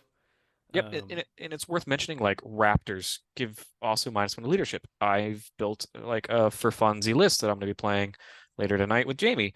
Um, I'm running 25 Raptors. So if your opponent's playing Space Marines, they have to be rolling 8s to succeed their battle shock test. That means more often than not they're going to be failing. And this detachment gives you a lot of agency to kind of mess with them on your turn. So they can't just pay the 1 CP to get out of it. Yes, they can do that. It is kind of a hard counter, but you're really taxing your opponent's resources with this detachment. So going into it, Night Shroud, you can give a Chaos Lord model, excluding Terminator. I don't know why they excluded Terminators like that. he's too big for the Doesn't kit. seem broken to give your Terminators stealth, but you can give one of your units stealth. If you have the points, you should try to fit it in there. I wouldn't go nuts over it. Will Breaker, I think this is probably the worst of the enhancements in this detachment. Basically, after you fought, whatever you fought has to take a battle shock test, which is like really probably the worst iteration of It's like it's never gonna matter after like that. you either want to be battle shocking your opponent at the start of their turn, or like at the end of movement phase or shooting phase, basically before you have to like go all in to fight them. Yeah. This is like, hey, I'm gonna like last ditch prevent you from interrupting into the second unit that charged your Primarch, right? Like if And you're using this, you're if this was a desperate. stratagem, I'd be more interested. But yeah, Mm, it's an I'm enhancement. I'm never taking this. Yeah, fair. Warp field thrusters, probably one of the better enhancements in this book. Like Yeah. honestly, one of the better enhancements in the book. You can give a jump pack lord uppy downy, and the squad that's attached also has uppy downy. Now, while I do think that's cool to like throw onto a squad of raptors, I don't think it's actually where I'd want to take that. And we'll see once we get to the stratagems, kind of my thoughts behind it. I think this is better just on a jump pack lord by themselves. Yep. Makes sense. And Eater of Dread, this is probably going to be a detachment that's very hungry for CP. So having some sort of CP generation. Basically in your command phase, you roll a die on a 5-up, you gain a CP. For every battle shocked model or a battle shocked unit on the table, you get +1 to your roll. It's not great. Does that doesn't have like a cap? No, if there's 3 battle shocked units on the board, you +3 to this roll, and it's a 2-up, you get a CP. You could just like auto get a CP if you battle shock 5 units. Which is not as hard as you're gonna see in a second. Like, I played Null Maidens on Monday of this week, and I had a turn in that game. They have like basically the same rule, where everything in my army except a rhino was battle shocked. So could happen. I think I'm up to, with this detachment and like playable data sheets within the Codex, you can battle shock one thing like 6 to 7 times. Shit, Brian, I just realized something. No, wait, never mind, actually. I thought that I had found a way of that enhancement being good by being like, oh, you can battle shock someone when you kill them or when you fight them, and then you can get the extra CP, but it's the start of your command phase. Never mind, I was high. All right, So talk to me about these stratagems. depthless cruelty. Basically fight phase, pick one unit you have. If they're swinging into something that's battle shocked, you get a bonus AP. Or if they're below half strength, Okay, cool. which below half strengths may be relevant. Maybe It's there's a battle Satan, tactic, so you can just or I make guess that not a shit free if Satan. you want to. Yep, this is gonna probably be. There's 2 really good battle tactics in here you're gonna be spamming. This is just like a strictly worse version of the demons one, which is just get an AP, and if they're battle shocked, you get full wound reroll.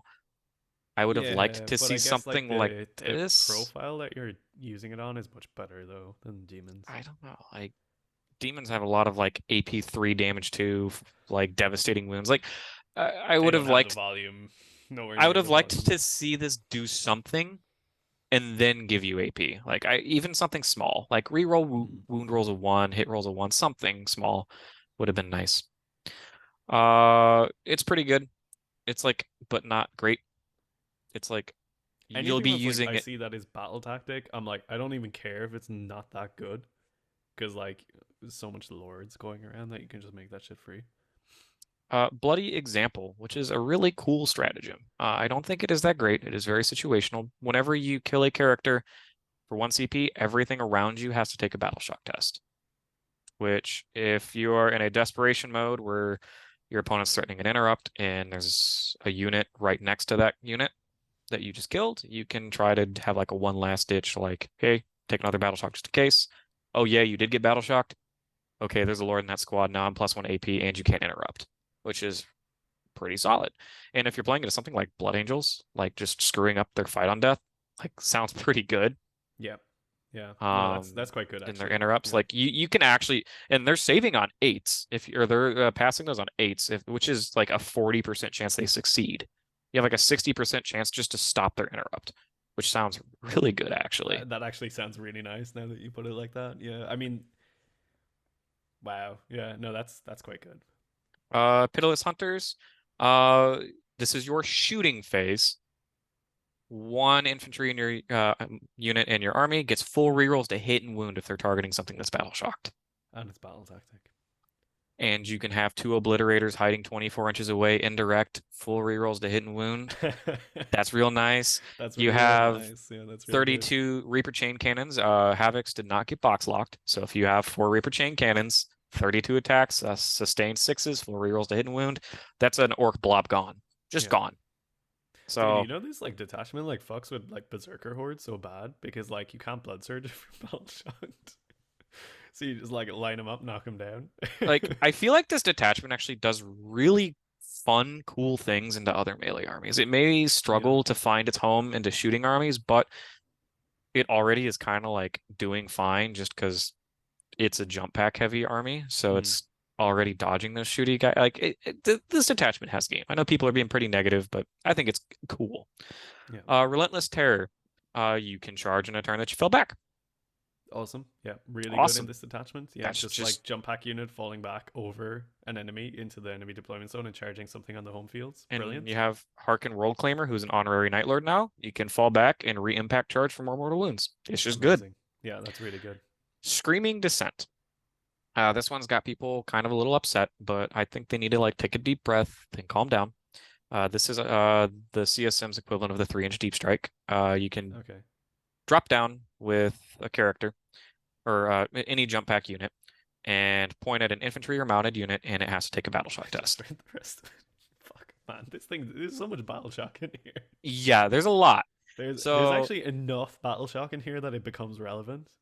and I think this is the home for, as I mentioned earlier, that Yeah, uppy this is the downy one, dude. single jump pack lord where you're like, I really need to try to get this thing battle shocked so I can get full rerolls, hit and wound, bonus AP against this loser. Like you're just gonna drop this dude down and scream in somebody's face. Like Yeah, and it's like the bah, like a little jump scare. yeah. So That's cool, man. I like it. I like it a and lot, actually. Yeah. even beyond just like trying to battle shock something, like every time they've printed a 3-inch deep strike, like Warp Talons, whenever they finish killing something, they can go back up into reserves. Raptors are really cheap units, and with your uppy downy lord, good luck stopping me from scoring 35 points and fix secondaries of behind enemy lines deploy teleport homers. If I decide to be the lamest person on the planet, I'm going to be using this every turn. You can't stop me. I'm getting 35 points, and you can just do whatever you want. This Yep. stratagem's actually really good, and it has a It's lot of really powerful. Yeah. technical applications.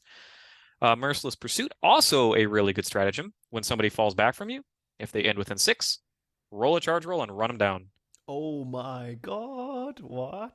Dude, this is Yep. also going to be in the World Leaders Codex, like 100%. And if you're falling back from Warp Talons, they can run at you, kill you, and then fly away at the end of the fight phase. Because it's whenever it doesn't lock you to the Warp Talon, That's so doesn't lock good. you to like. There's actually a lot of technical Dude, that's play, so good. and I think this detachment's actually like I quite didn't actually like read this. challenging. I just like kind of osmosis it from you today when you were high on it. Um, It's cool. this Like is it, so good. There's like way I more tech here than I thought there was gonna be. and I think it is legitimately the best of the Battleshock Matters detachments, which doesn't say much, but it's cool. Your Demon I Prince, I like like this. just so I can like try to go over real quick. Your opponent's battle shocking at the start of their turn. You can use a cultist firebrand to battle. Oh, no, we'll go to movement phase first. Your Demon Prince can try to battle shock by flying over somebody. In your same movement phase, you can Screaming Descent to try to battle shock. So you're at 3 battle shocks. Cultist firebrand can shoot at them to try to battle shock. You can kill a character to try to battle shock. Raptors at the start of the fight phase, if you're engagement range of them, you can try to battle shock them. That is 6 battle shocks you can potentially dump on something. All at -2 if you have raptors within range. Like you're actually like Yeah. if somebody is a melee So army on and average, you're failing like 4 of those, maybe 5. 5, like, Yeah. and if you're a Dude, can you melee imagine army, doing I'm this to gonna Votan? They have to pass on 9s. they're and Necrons are lead 7, Yeah. Tau's lead 7, like Guard. there's actually some really cool No more situations that come up. reinforcements for guard. You can just Oh it my is god. cool. It is really cool what you can do. The only thing I'll say is sometimes your opponent's just going to pass every single leadership check, and you're going to stand there looking like a well. I mean, yeah, but like that's But just what it is, right? You know? the amount of like this codex, more so than Chaos Knights or Null Maidens, has the repetition and redundancy to try to make this guaranteed. Now, like with the 3-inch deep strike, if you draw capture enemy outpost, you can drop your raptors, just a squad of raptors 3 inches away, just touching their outpost, scare them. 60% chance you just take capture enemy outpost. And also plant a flag for deploy teleport homers too, just because while you're back there. I mean, you Like might as well, right? this army, I feel like will Dude, have a this army very is really fun. it will have a very hard time scoring 100 points, but you are going to make your opponent so miserable because they are also not going to be scoring any points because all of their stuff is going to be They're like also jump not scared. really going to know what's going on. They're just going to They- be very confused. This is a And confusing army to play against. and I think this is like a C tier detachment, but like as soon as you go like Mega Mind, like big brain mode, you easily crank it to like top of B tier. No, Like no, no, no. I disagree. I disagree. This is bottom of C tier in the hands of a like below average player, and even like top of C tier in the hands of an average player. In the hands of a good player, this is pushing A. I think just because of its scoring potential alone, and it's not just that. I would say the other thing that it's really got going for it is the ability to be so confusing and so different from what people are used and expected to playing against that they don't have a good answer for an army that does this much weird shit and they just don't understand how to play against it. and nobody's ever going to tech for this. Nobody's ever going to grind their matches saying, "Oh, what happens?" There's going to probably be like 5 Dread Talon players in the world, and I'm going to be one of them, and I will be the best one, I promise you. I'm here for it, But man. This is cool. and I already have a list name. The list name, by the way, is FYI. Skin is also a verb. Nice. We're gonna dive more into like how you're gonna mess the world up with Dread Talons in the other video. But for now, I think next up is Soul Forge pack, right? Okay, so Yep. we've got Soul Forged up next. We needed to change to a worse quality link, so it's a little bit harder to read, but hopefully still okay. So Soulforge pack or War pack, whatever it's called now. Cool callback to the old 8th edition specialist attachment that I know and love from back in the day, and anyone else who ran it back then. Good to see it returning. This one is, in my opinion, the second most powerful one after Red Corsairs. So let's go through it. So each time a Heretic Astartes Demon Engine vehicle from your army makes a Dark Pact, it can invoke its contract. If it does, subtract 1 from leadership test when making the Dark Pact, so it's harder to make the pact. And until the end of the phase, you add +1 to wound rolls for ranged attacks, and you add +2 to the attack characteristic for melee weapons. So that is a very, very powerful ability. This one doesn't have the caveat that, like, if you fail the Dark Pact, you don't get that extra ability. So I think already +1 to wound on all your demon engines, and as we'll see, you can make things demon engines in this stratagem. Is really, really powerful. There's some obviously a lot of really spicy demon engines. The Khorne Lord of Skulls +1 to wound, really good. Forge Fiends +1 to wound, also really good. And then obviously boosting the melee attacks is exceptional because a lot of demon engines have high quality but low volume. So now you're kind of going to high volume and high quality as well. What do you think about this one, Brian? I think it's just blanket good. There's a lot of detachments that have been coming out that I just think are like, wow, this is like so much better than just running knights if I just run big dumb things instead, but of a different book. And I feel like this is one of those examples. Like, what if I just ran 3 monoliths, right, in the Silent King, right? That's just like cool, right? Well, what if I just ran 3 Forge Fiends, 3 Mauler Fiends in a dream, right? Like, that's just like the home for this, and I think it's one of the better iterations we've seen for something like that. Just blanket +1 to wound on Forge Fiends suddenly pushes them from wounding vehicles on like potentially, I think, what are they, strength 12, 13? Yeah, I think Like so. you're wounding things on twos. Like Forge Fiends were not reliable anti-vehicle shooting platforms, but now they are, Yeah. right? Now you will absolutely pop rhinos with a Forge Fiend or something bigger. Now you'll be threatening dreadnoughts. Like this is really cool, really strong. And it makes demon engines, which were already kind of inconsistent models, actually consistent. Yeah, for sure. So let's take a look at the enhancements. We have one which gives Warpsmiths +4 to their move characteristic. Cute. Eh, Yeah, like cute. I, or, I don't I don't see this one or coming up that much. no. So then Now this one is this spicy. Yeah, abomination. yeah, this one's good. Um, Tempting addendum. Heretic Astartes model. So whoever. Each time a Heretic Astartes demon engine from your army invokes its contract within 3 inches of the bearer. If it suffers 1 or more mortal wounds as a result of that Dark Pact, add 1 to the total number of mortal wounds it suffers. So you'll end up taking some more damage. And you're more likely to fail those Dark Pacts, so kind of annoying. and But Everyone within 3 inches of this guy gets full hit rerolls. Pretty good. Now, park 3 Lord of Skulls behind one dude with a stick, Yep. and your opponent's tabled. Yep. That's a hell of an enhancement. Because That is remember, probably you have sustained hits while you're doing this too. You probably have sustained hits in addition to everything else that's going on over here. I call this one of the most powerful enhancements in the game. Probably. Yeah. It may not have the most powerful application of all enhancements in the game, but just raw rules, this is insane. Yeah. This is so powerful. So then we have Forge's Blessing, which is again Heretic Astartes model. In your command phase, select one Heretic Astartes vehicle, not just demon engines, within 12, and you give them Feel No Pain 6. So pretty good, I would say. If you're a Warpsmith, you're already pointing at something to give it like +1 to hit.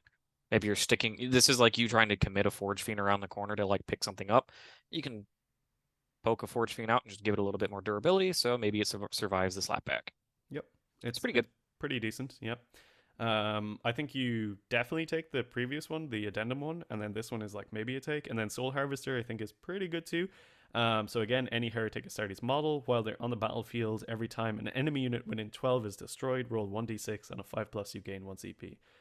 This is pretty good if you decide to go for a more like melee centric version of this detachment. I think you pop it on a lower disco and just like send him eat it up with like the Mauler Fiends and the Venom Crawlers, and he's probably going to get like a couple of CP over the course of the game, which I think is pretty good. But just to harp on the Lord Disco Lord is mounted. He's not a vehicle, so he doesn't. He's a non-bow with this detachment. Yeah, but just he feels is bad. good around the other demon engines, I think. But anyway, he's better in Red Corsairs. Actually, while we're talking about him, he points at something and says, "Make a leadership check." If he fails, doesn't get to shoot. That's actually decent in Night Lords. When I'm battle shocking your Redeemer 6 times and being able to say it can't shoot now. I'm gonna be unhinged about this for a while. It's something. Okay, the strats. Desperate Pledge. In your shooting or fight phase, one Heretic Astartes demon engine vehicle from your army that has not already shot or fought. Improve the armor penetration by 1 for 1 CP. Very, very strong. Extra AP on demon engines in shooting, probably more relevant than combat, I would say. But yeah. AP4 Forge Fiend sounds horrifying. It sounds pretty scary. Yeah. With +1 to wound, that means they're wounding on 2s into your Lane Raider. A lot of the Khorne Lord of Skulls guns are like a pip of AP away from being really scary, and now they can be. So that's really good. Also for...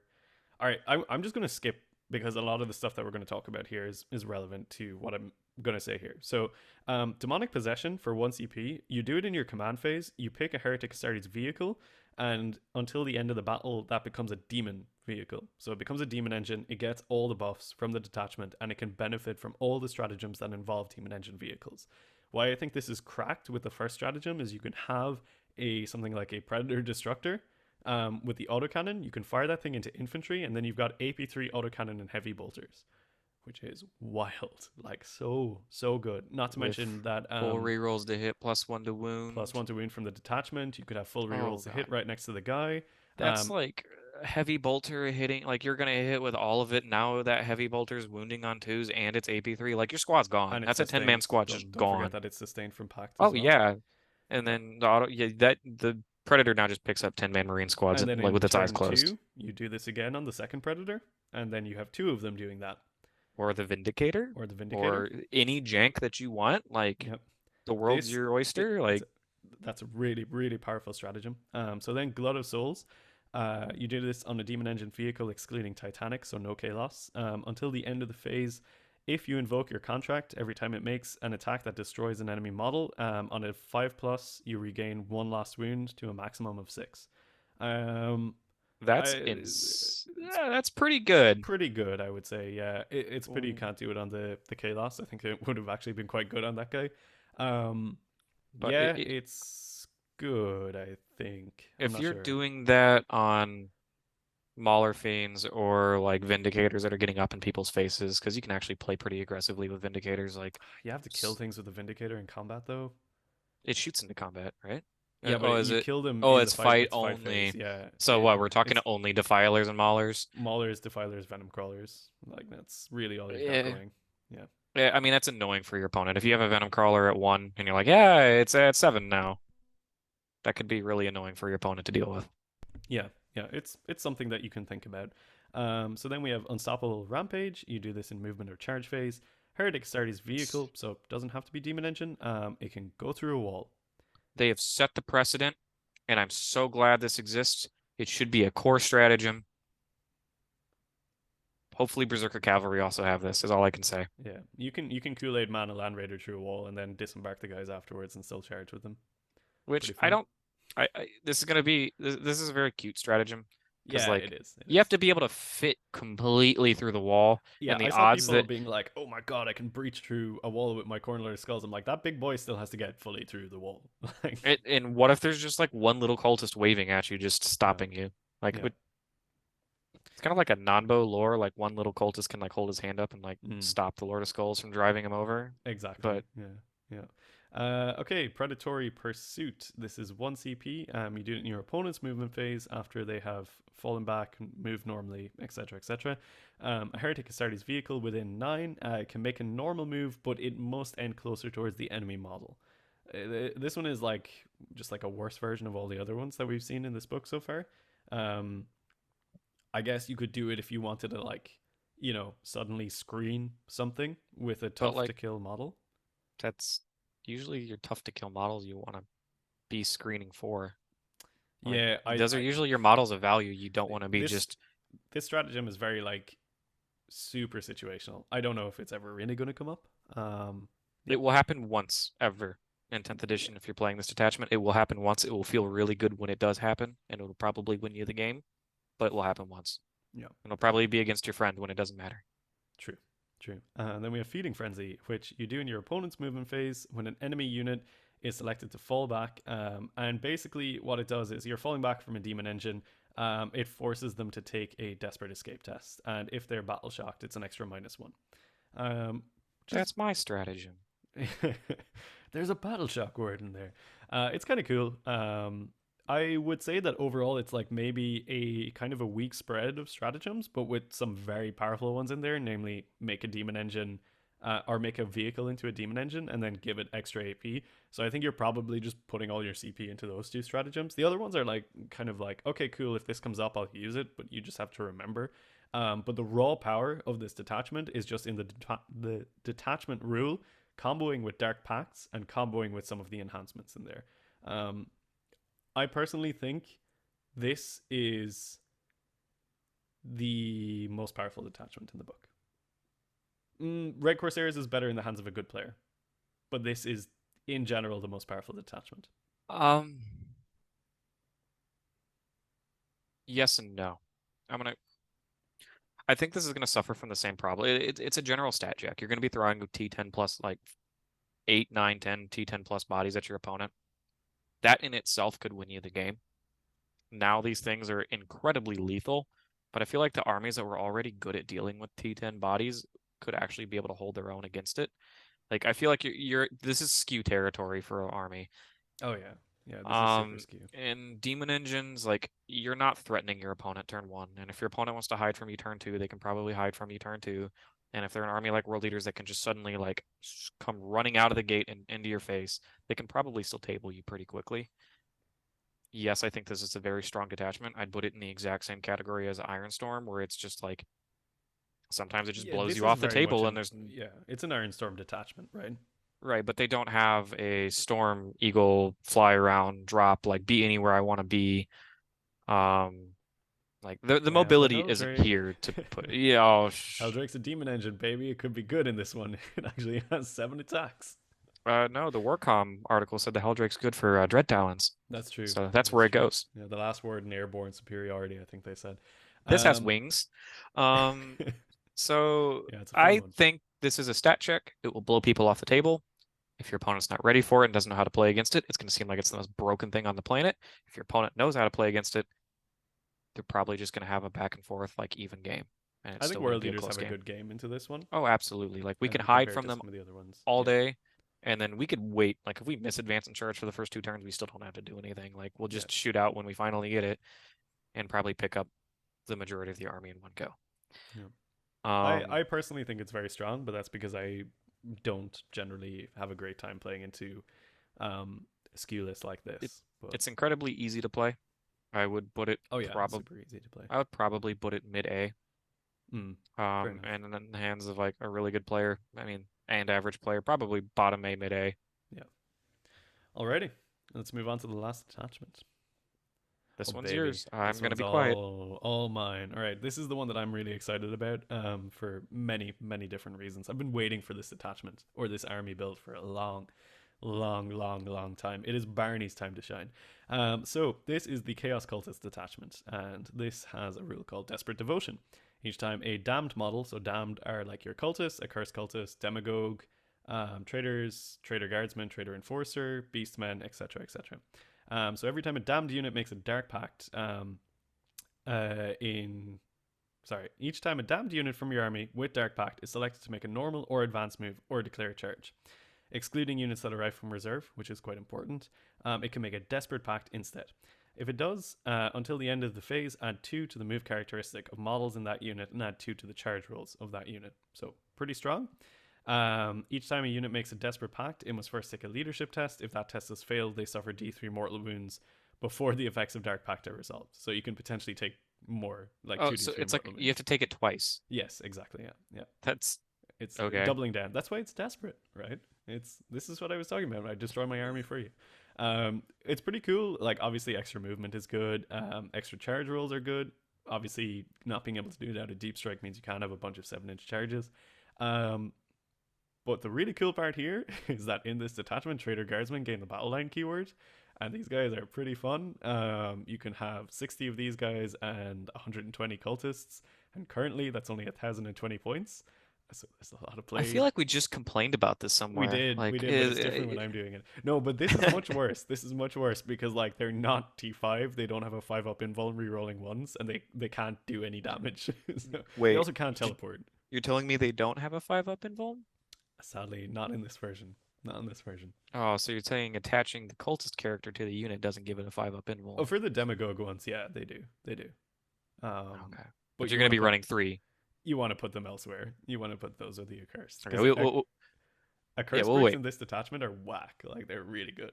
Like, So this one's like actually like got a lot of complex interactions from what I've worked out today. So I'll go through it as quickly as I can, and we'll do a deeper dive into it in my other video because I am quite aware that this video has been going on for a while. So the enhancements, cultist brand, you give it to an apostle or a dam model. This is quite common in this detachment. If every other model in the bears unit, excluding dark disciples, is damned, you can reroll advance and charge rolls for the bears unit. This one's fine. There is an advance and charge stratagem in this detachment, and, so that can be quite good. and it's also probably worth noting that like the demagogue, cursed cultist bricks they can still advance and charge, correct? Correct, yeah. With They the can once still per game, advance so and like charge there's once per game. synergy there. Yeah, so you could have quite a few units advancing in charge. You can put the Dark Apostle with some Accursed, which I definitely think is a good play, and you can give them this. So those guys will be moving very fast if you do Desperate Pact, and then they will be charging very good as well. Is he like the only Marine you're planning on running right now? Like, is he just like No, hanging Fabius out? Bile as well. Okay, so you have like 2 total Marines in this list. I kind of want to bring some Havocs as well, just because I have some really cool World Leader Havocs, but yeah. Okay. So Oh, in the Amulet of Tainted Vigor, I hate that name so much. You put this on an apostle. In your command phase, you can res D3 damned models, excluding character models to the bears unit. Put them in with the accursed, what if we took the accursed rule away and made it worse?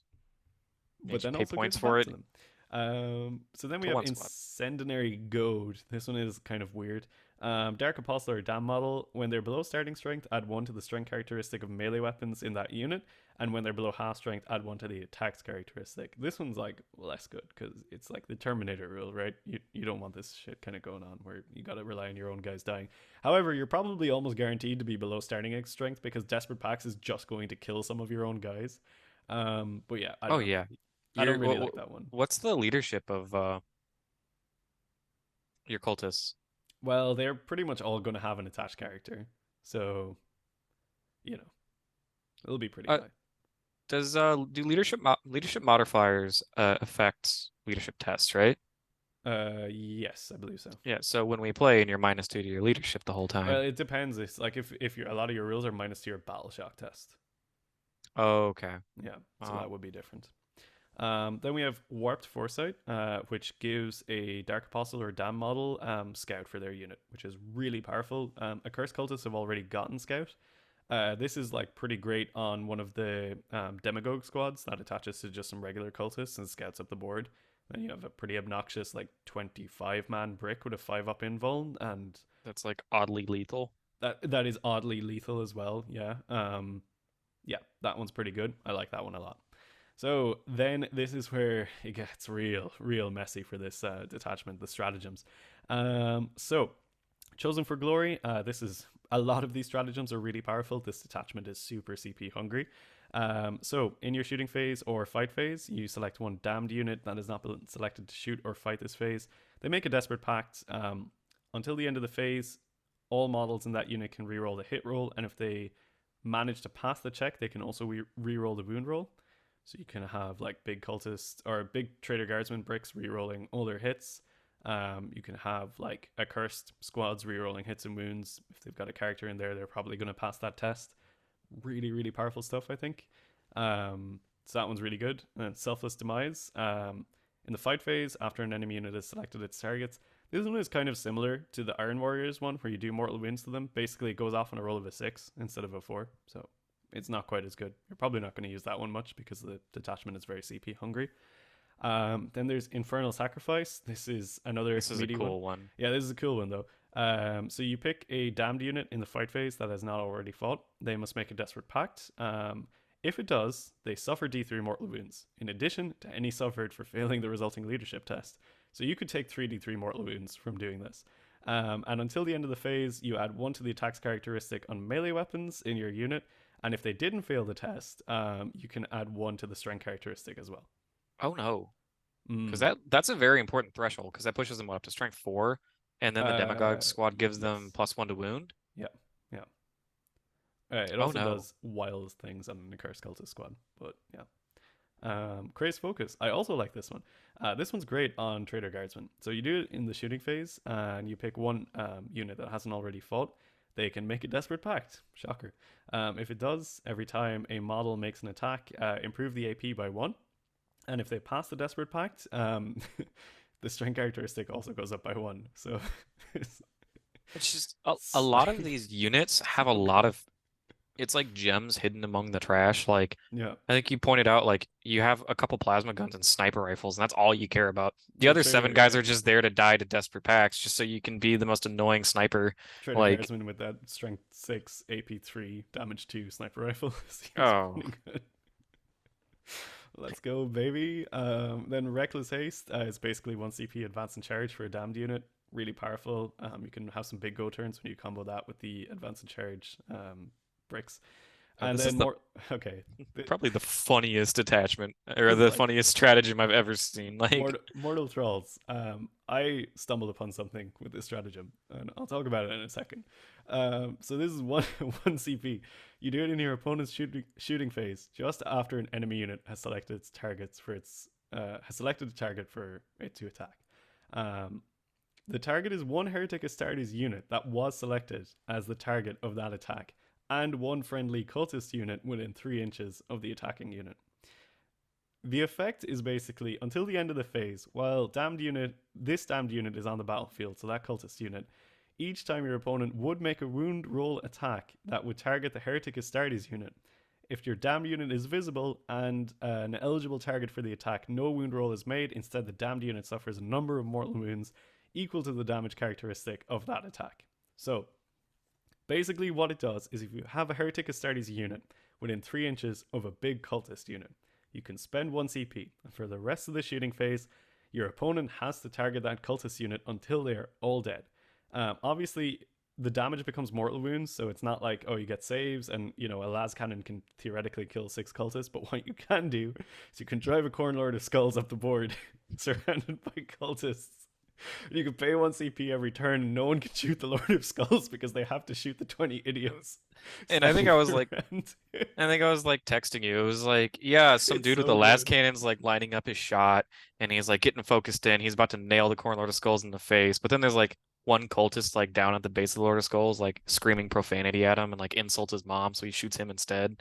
Like, it's just so funny. You have like the endless meat shield. Your Khorne Lord of Skulls should end this game above half wounds on turn 5. It's just so funny. I don't know. Like it's I read this first and I thought it was like infantry only, like you could only bodyguard your infantry squads.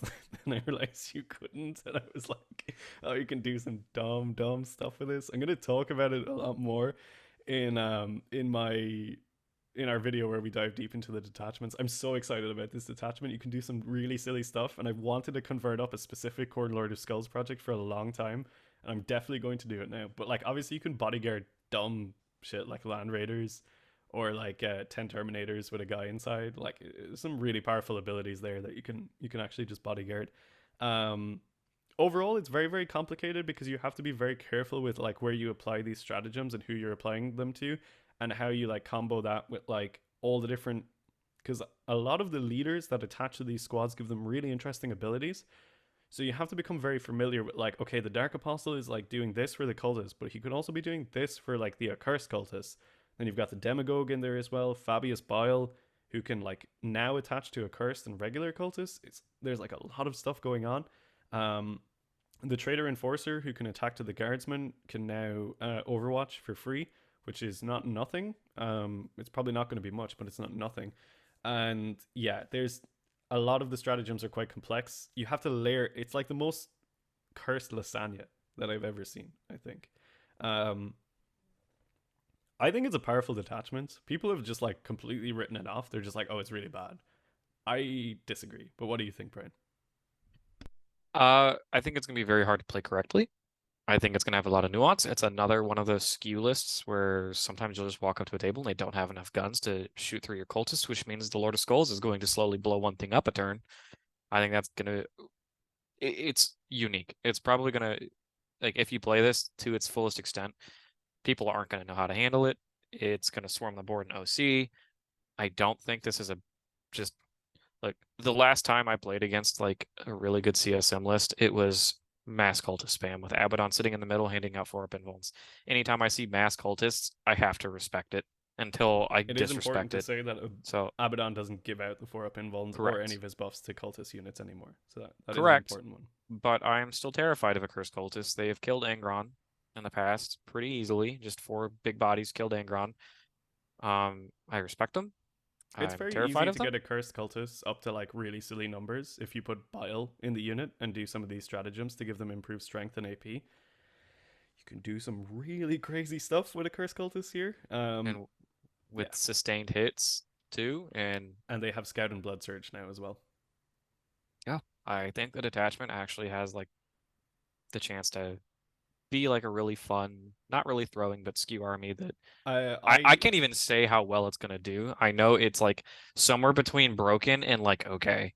I think I if I took this detachment seriously, I think I could win a large GT with this.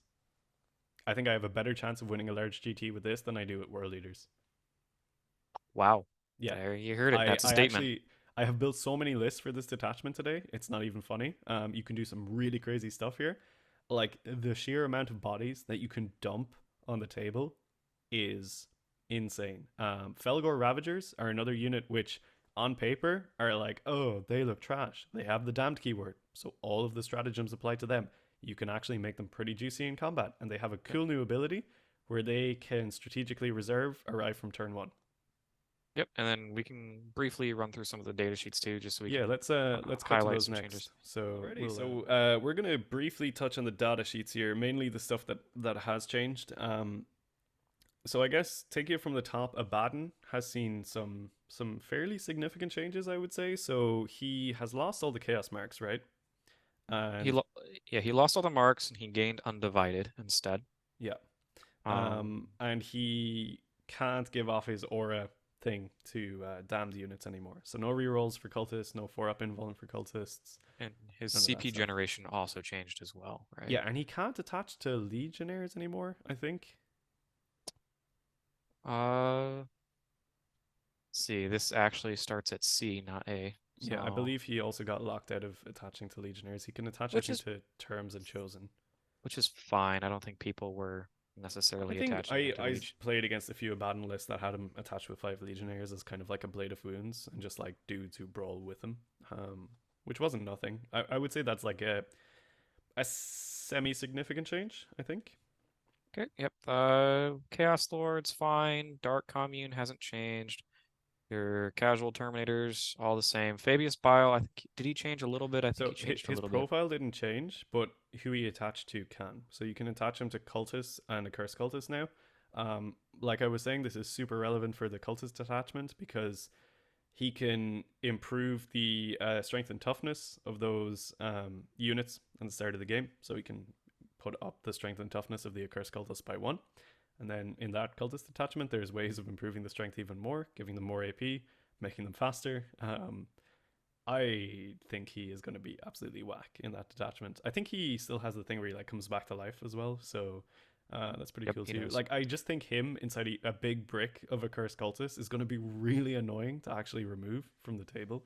And he's like no slouch in combat either. He has like a flat 3 damage like Yeah, he's stick. You know, he's and pretty cool. I'm searching right now for a good lord for I'm gonna be running a certain amount of legionaries in my Night Lord list, and I was actually thinking about bringing Bile Yeah, for a little bit there.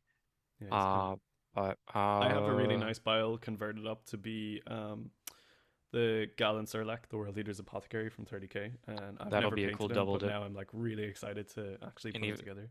and now that he gets to pair with the Khorne Lord of Skulls, that'll be like a little cool. I think the That'll be army is going to cool. be very thematic. Yeah, yeah, Next, already. probably the biggest winner of the datasheet changes, we have Warp Talons. Yes, yeah, huge one These here. units are nuts. They are infinite free value. Um, they used to, if you were to try to fall back from them, you were forced to take a desperate escape test. And if you were battle shocked, you had to they +1 to the roll, so like 1, 2s, and 3s were bad.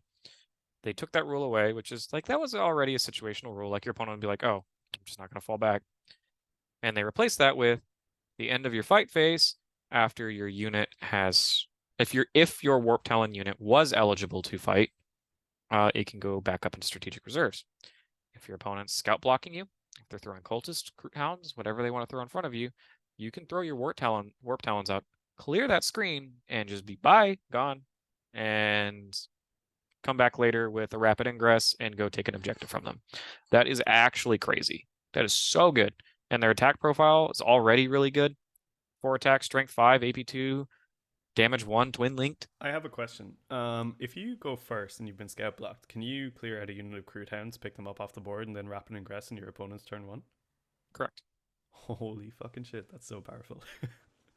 Because the Wow. current rulings, current WTC rulings are you can't do it unless you have the deep strike keyword, I believe. So, and Yeah, because they have the that's deep good. strike keyword, they can do whatever they want. So you can just walk up, clear something, buy, and then come back later.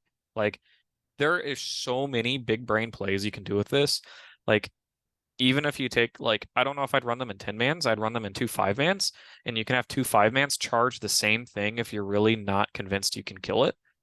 But then at the end of the fight phase, they both just go up, even though one didn't kill it and the other one finishes it off. You both disappear. They're nuts. I Yeah, think most Space Marine it's really lists good. should be running them. Chaos Space Marine lists should be running them. Obviously, they work better with some detachments than others, but as a broad sense, like it is a serious unit you should consider. Um, Strong.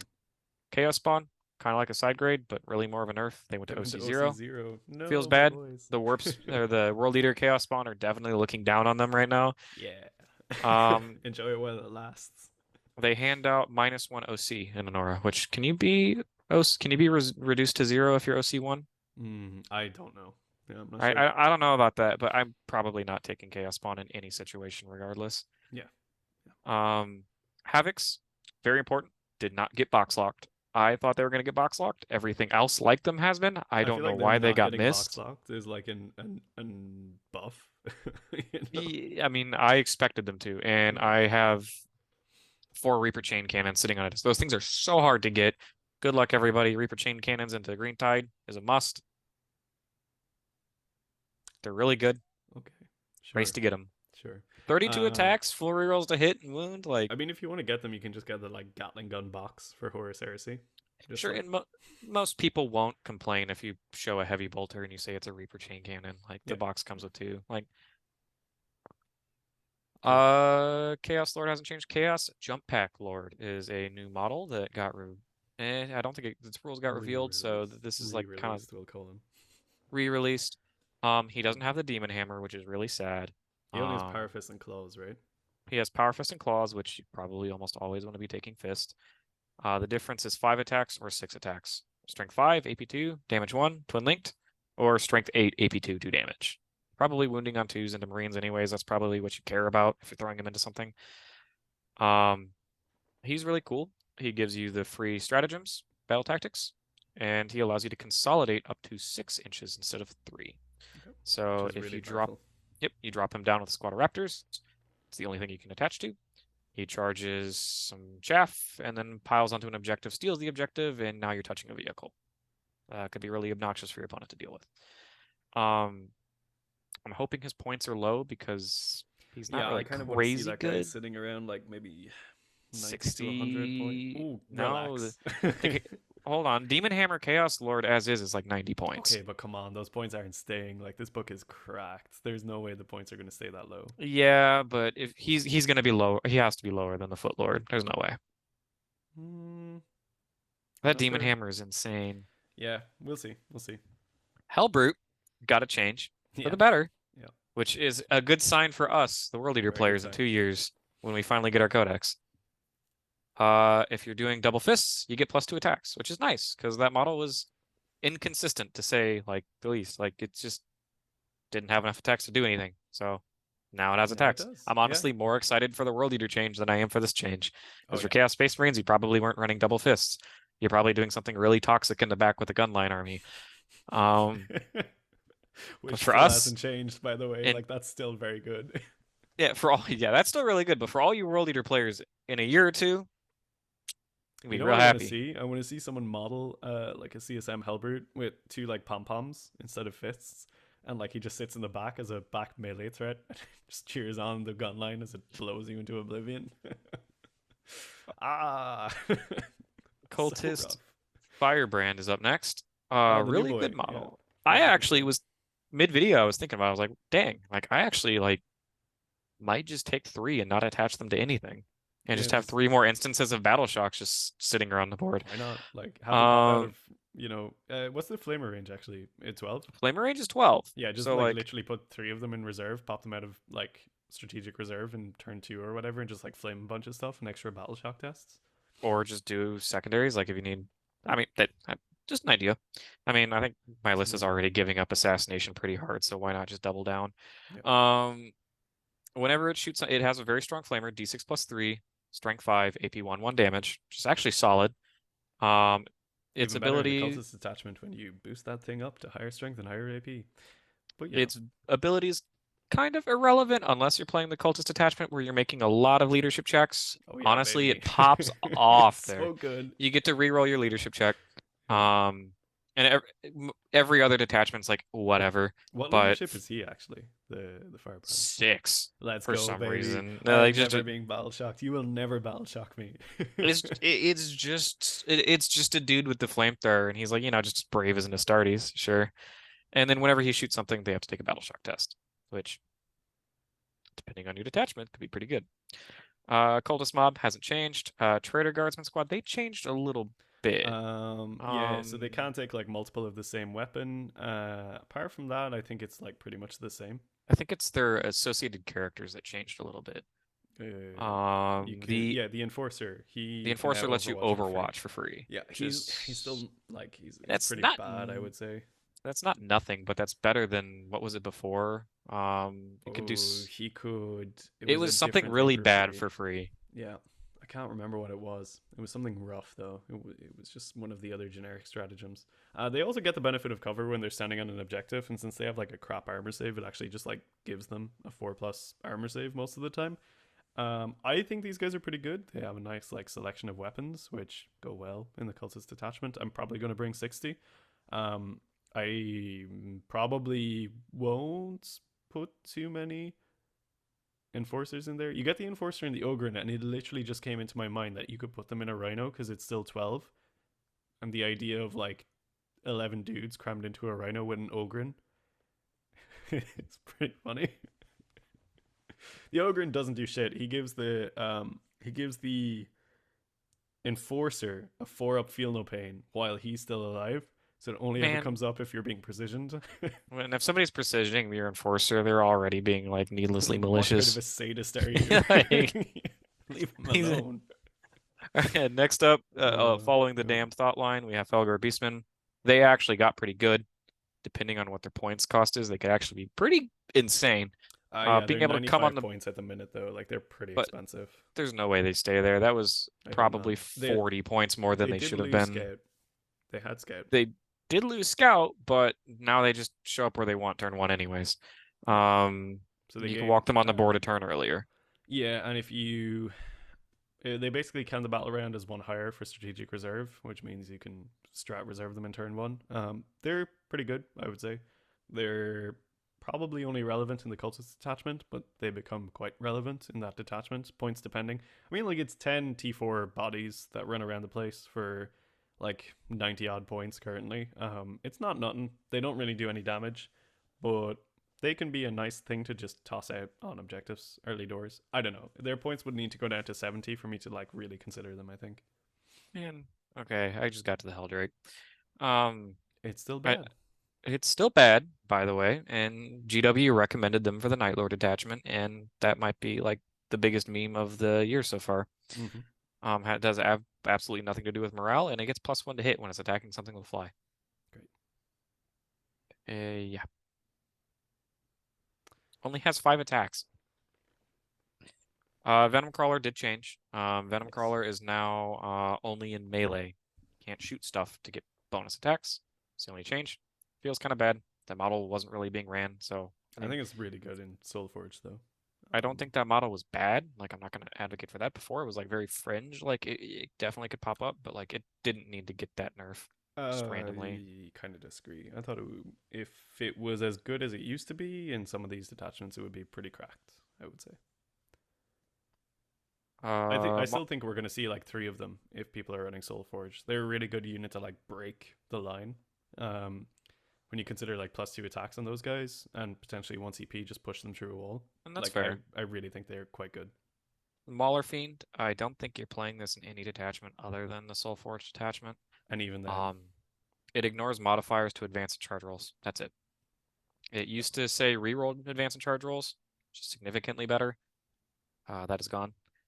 The Forge Fiend, I believe it stayed the same. I think so. Yeah. And we have the Rhino, Land Raider, Predators, all of that stuff's the same old, same old. Disco Lord, same old. Again, like this is a little out of order in here. And I think that's about it. There might be a few smaller tweaks here and there. So there's 2 big ones that we.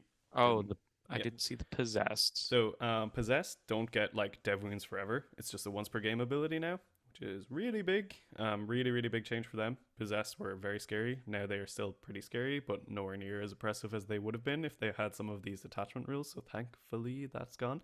And the big one is Obliterators changed a lot. So their melta profile is now 18 inches. So they can't melta you out of deep strike, which is good. And they are now capped at 2-man squads. Which is significant because you would Huge. see the 4-man bricks just come down, stack a buff on it, pop off. If I was playing Dread Talons and I had access to full hit wound reroll, like I initially thought I did with a 4-man Obliterator squad, auto include, right? I'd be running a 4-man Obliterator squad in every lista that I built, and probably maybe even more. Yeah. I did stumble upon another change too. Master Possessions did lose the Feel No Pain that I granted to the squad, which is kind of sad. Correct. I didn't really see that model very often. I played him a lot. He was around. He was like he was good, but like he fought for the Chaos Lord for that spot, and usually the Chaos Lord won. Because if you're running Possessed, you could just be running. Because he was the only one with them. Yeah, I'm saying, but like that, people would just say, "Well, I could just be running Chosen with a Chaos Lord." True. Yeah. So true. usually that won out when you were talking like your high table stuff, but again, I think the obliterated change is probably like the biggest one in there. I have like severe PTSD from playing against 12 obliterators, so I'm now glad that I can only ever play against 6. And now they can't deep strike and melt you just on the Yeah, spot. That was yeah, they shouldn't have even been able to do that. that was so crazy. Yeah. Yeah, it's fairly significant changes, I would say, probably needed. I think overall the datasheet changes are kind of like neither not revolutionary, but like the detachment stuff is super, super interesting. So I think to kind of begin to close it out and summarize, I know this has been a really long video, so if you're still with us, I hope it's been an interesting one so far, and thank you very much for staying with us this long. But um, I think I want to ask you this question, Brian, before we finish up. Is a lot of people online I've seen today are saying like, "Oh, Codex creep is back. Here we go again." Um, where do you fall on that? Do you think this is Codex creep, or do you think this is just a strong book? I don't see anything in here that screams broken. Now we haven't seen points yet. If points stay where they are and with the list that I have built right now, I'm actually pretty happy with it. It seems average. Um, Chaos Space Marines have always been the army that can do a lot of strong things. Like they will do very strong things, but they are a very low model count, kind of like the Chaos version of Custodes, right? I'm okay with them doing strong things, but no, I don't see anything in here that's going to be game-breakingly broken. They may have a few busted one-off combos here and there to like just obliterate a unit, but that's not unheard of in this edition so far. I think we have a solid top 5, top 10 codexes. Well, or not top 5 codex. I think it's going to be up there. I think it's going to be competitive. I don't think it's going to have a 60% win rate. I think the Orc Codex was still more powerful than this. I think Necrons on release were more powerful than this. And I think it's a top contender. I think you will be able to win majors with this, for sure. There's a lot of depth to this book. There's always a lot of depth to CSM because they have such a large unit pool. And obviously, 8 detachments provides a crazy amount of versatility. I don't know if they needed 8 detachments. Like it's a lot. It's cool that they have it, but it's kind of like um a little bit rough when other armies only get half that number. But yeah, I don't know. I think it's like a really powerful book. I expect it to do quite well in the meta, but I don't see it approaching anything close to like beyond 60% win rate. Like I still think the old iteration of CSM, like the unnerfed index, was more powerful than most things that we're seeing here. It's definitely strong. I Like don't get me I wrong, I, it's I definitely strong. agree. And I think the index is mainly doing what the codex is mainly doing what the index already did, just kind of skewing one way or the other. And some of the more unique added play patterns that we're running into now are just different. And I don't think they're necessarily stronger than what we saw before, like you said. And again, some of the strongest iterations that we saw, like I'd say like the index to codex, the same detachment we had in the index that went to the codex kind of like is the bar for like what we should be judging everything as. And I think the Red Corsair and the veterans are around the same power level. So I think we're going to be fine. Yeah, Points I agree. dependent. Yeah, If it's Legionnaires are 60 points, yeah, I mean, yeah. throw I what I said expect out the window. the points to go up from where they are right now because the book would be pretty cheap if they were at current value. I expect maybe to gain about 100 points on a list or something like that. But I'm super hype. Um, as I was saying, we'll have another video where we dive really deep into Dread Talons and Cult Uprising or whatever it's called. Sorry.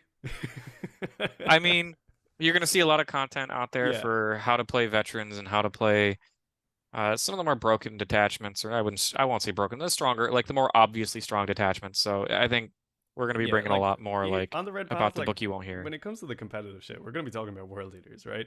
Like me and Brian want to go on holiday mode and play some like really dumb stuff that people don't understand and we don't fully understand. I'm here for the cultists. I'm gonna throw like 250 bodies on the table, get like a slip disc in my back, and have a great time. And And Brian is going to make Battle Shock relevant. I mean, Battle Shock's bad. It is. I won't lie, but let's see how you feel about being Battle Shocked 5 turns in a row. I mean, like eventually it's good. Eventually, it's good, and I When you're think not when you're not scoring for 4 turns in a row, sometimes it's going to be good eventually. listen, I'm here for it. I'm really excited to record that video and talk a bit more about it. So make sure you guys keep an eye out for that one. For now though, let's close this one out. So if you have stuck with us this long, if you enjoy the content, do check out our support links down below. You can sub to us on Patreon where you get access to either competitive or hobby focused channels in our Discord. And you can pick me and Brain's me and Brian's Brian's brain brain. on why we have chosen to be so masochistic and pick the worst attachments in the book to play competitively. Or you can ask us about World Eater content, of course, as well. If you just want to join the Discord and hang out, that is totally free and available too. And of course, liking, commenting, and subscribing on the video is a great way to support us as well. For now, though, this has been The Red Path. I've been Dara, and this has been Brian. So until the next one, folks, stay healthy, stay safe, and kill, maim, burn.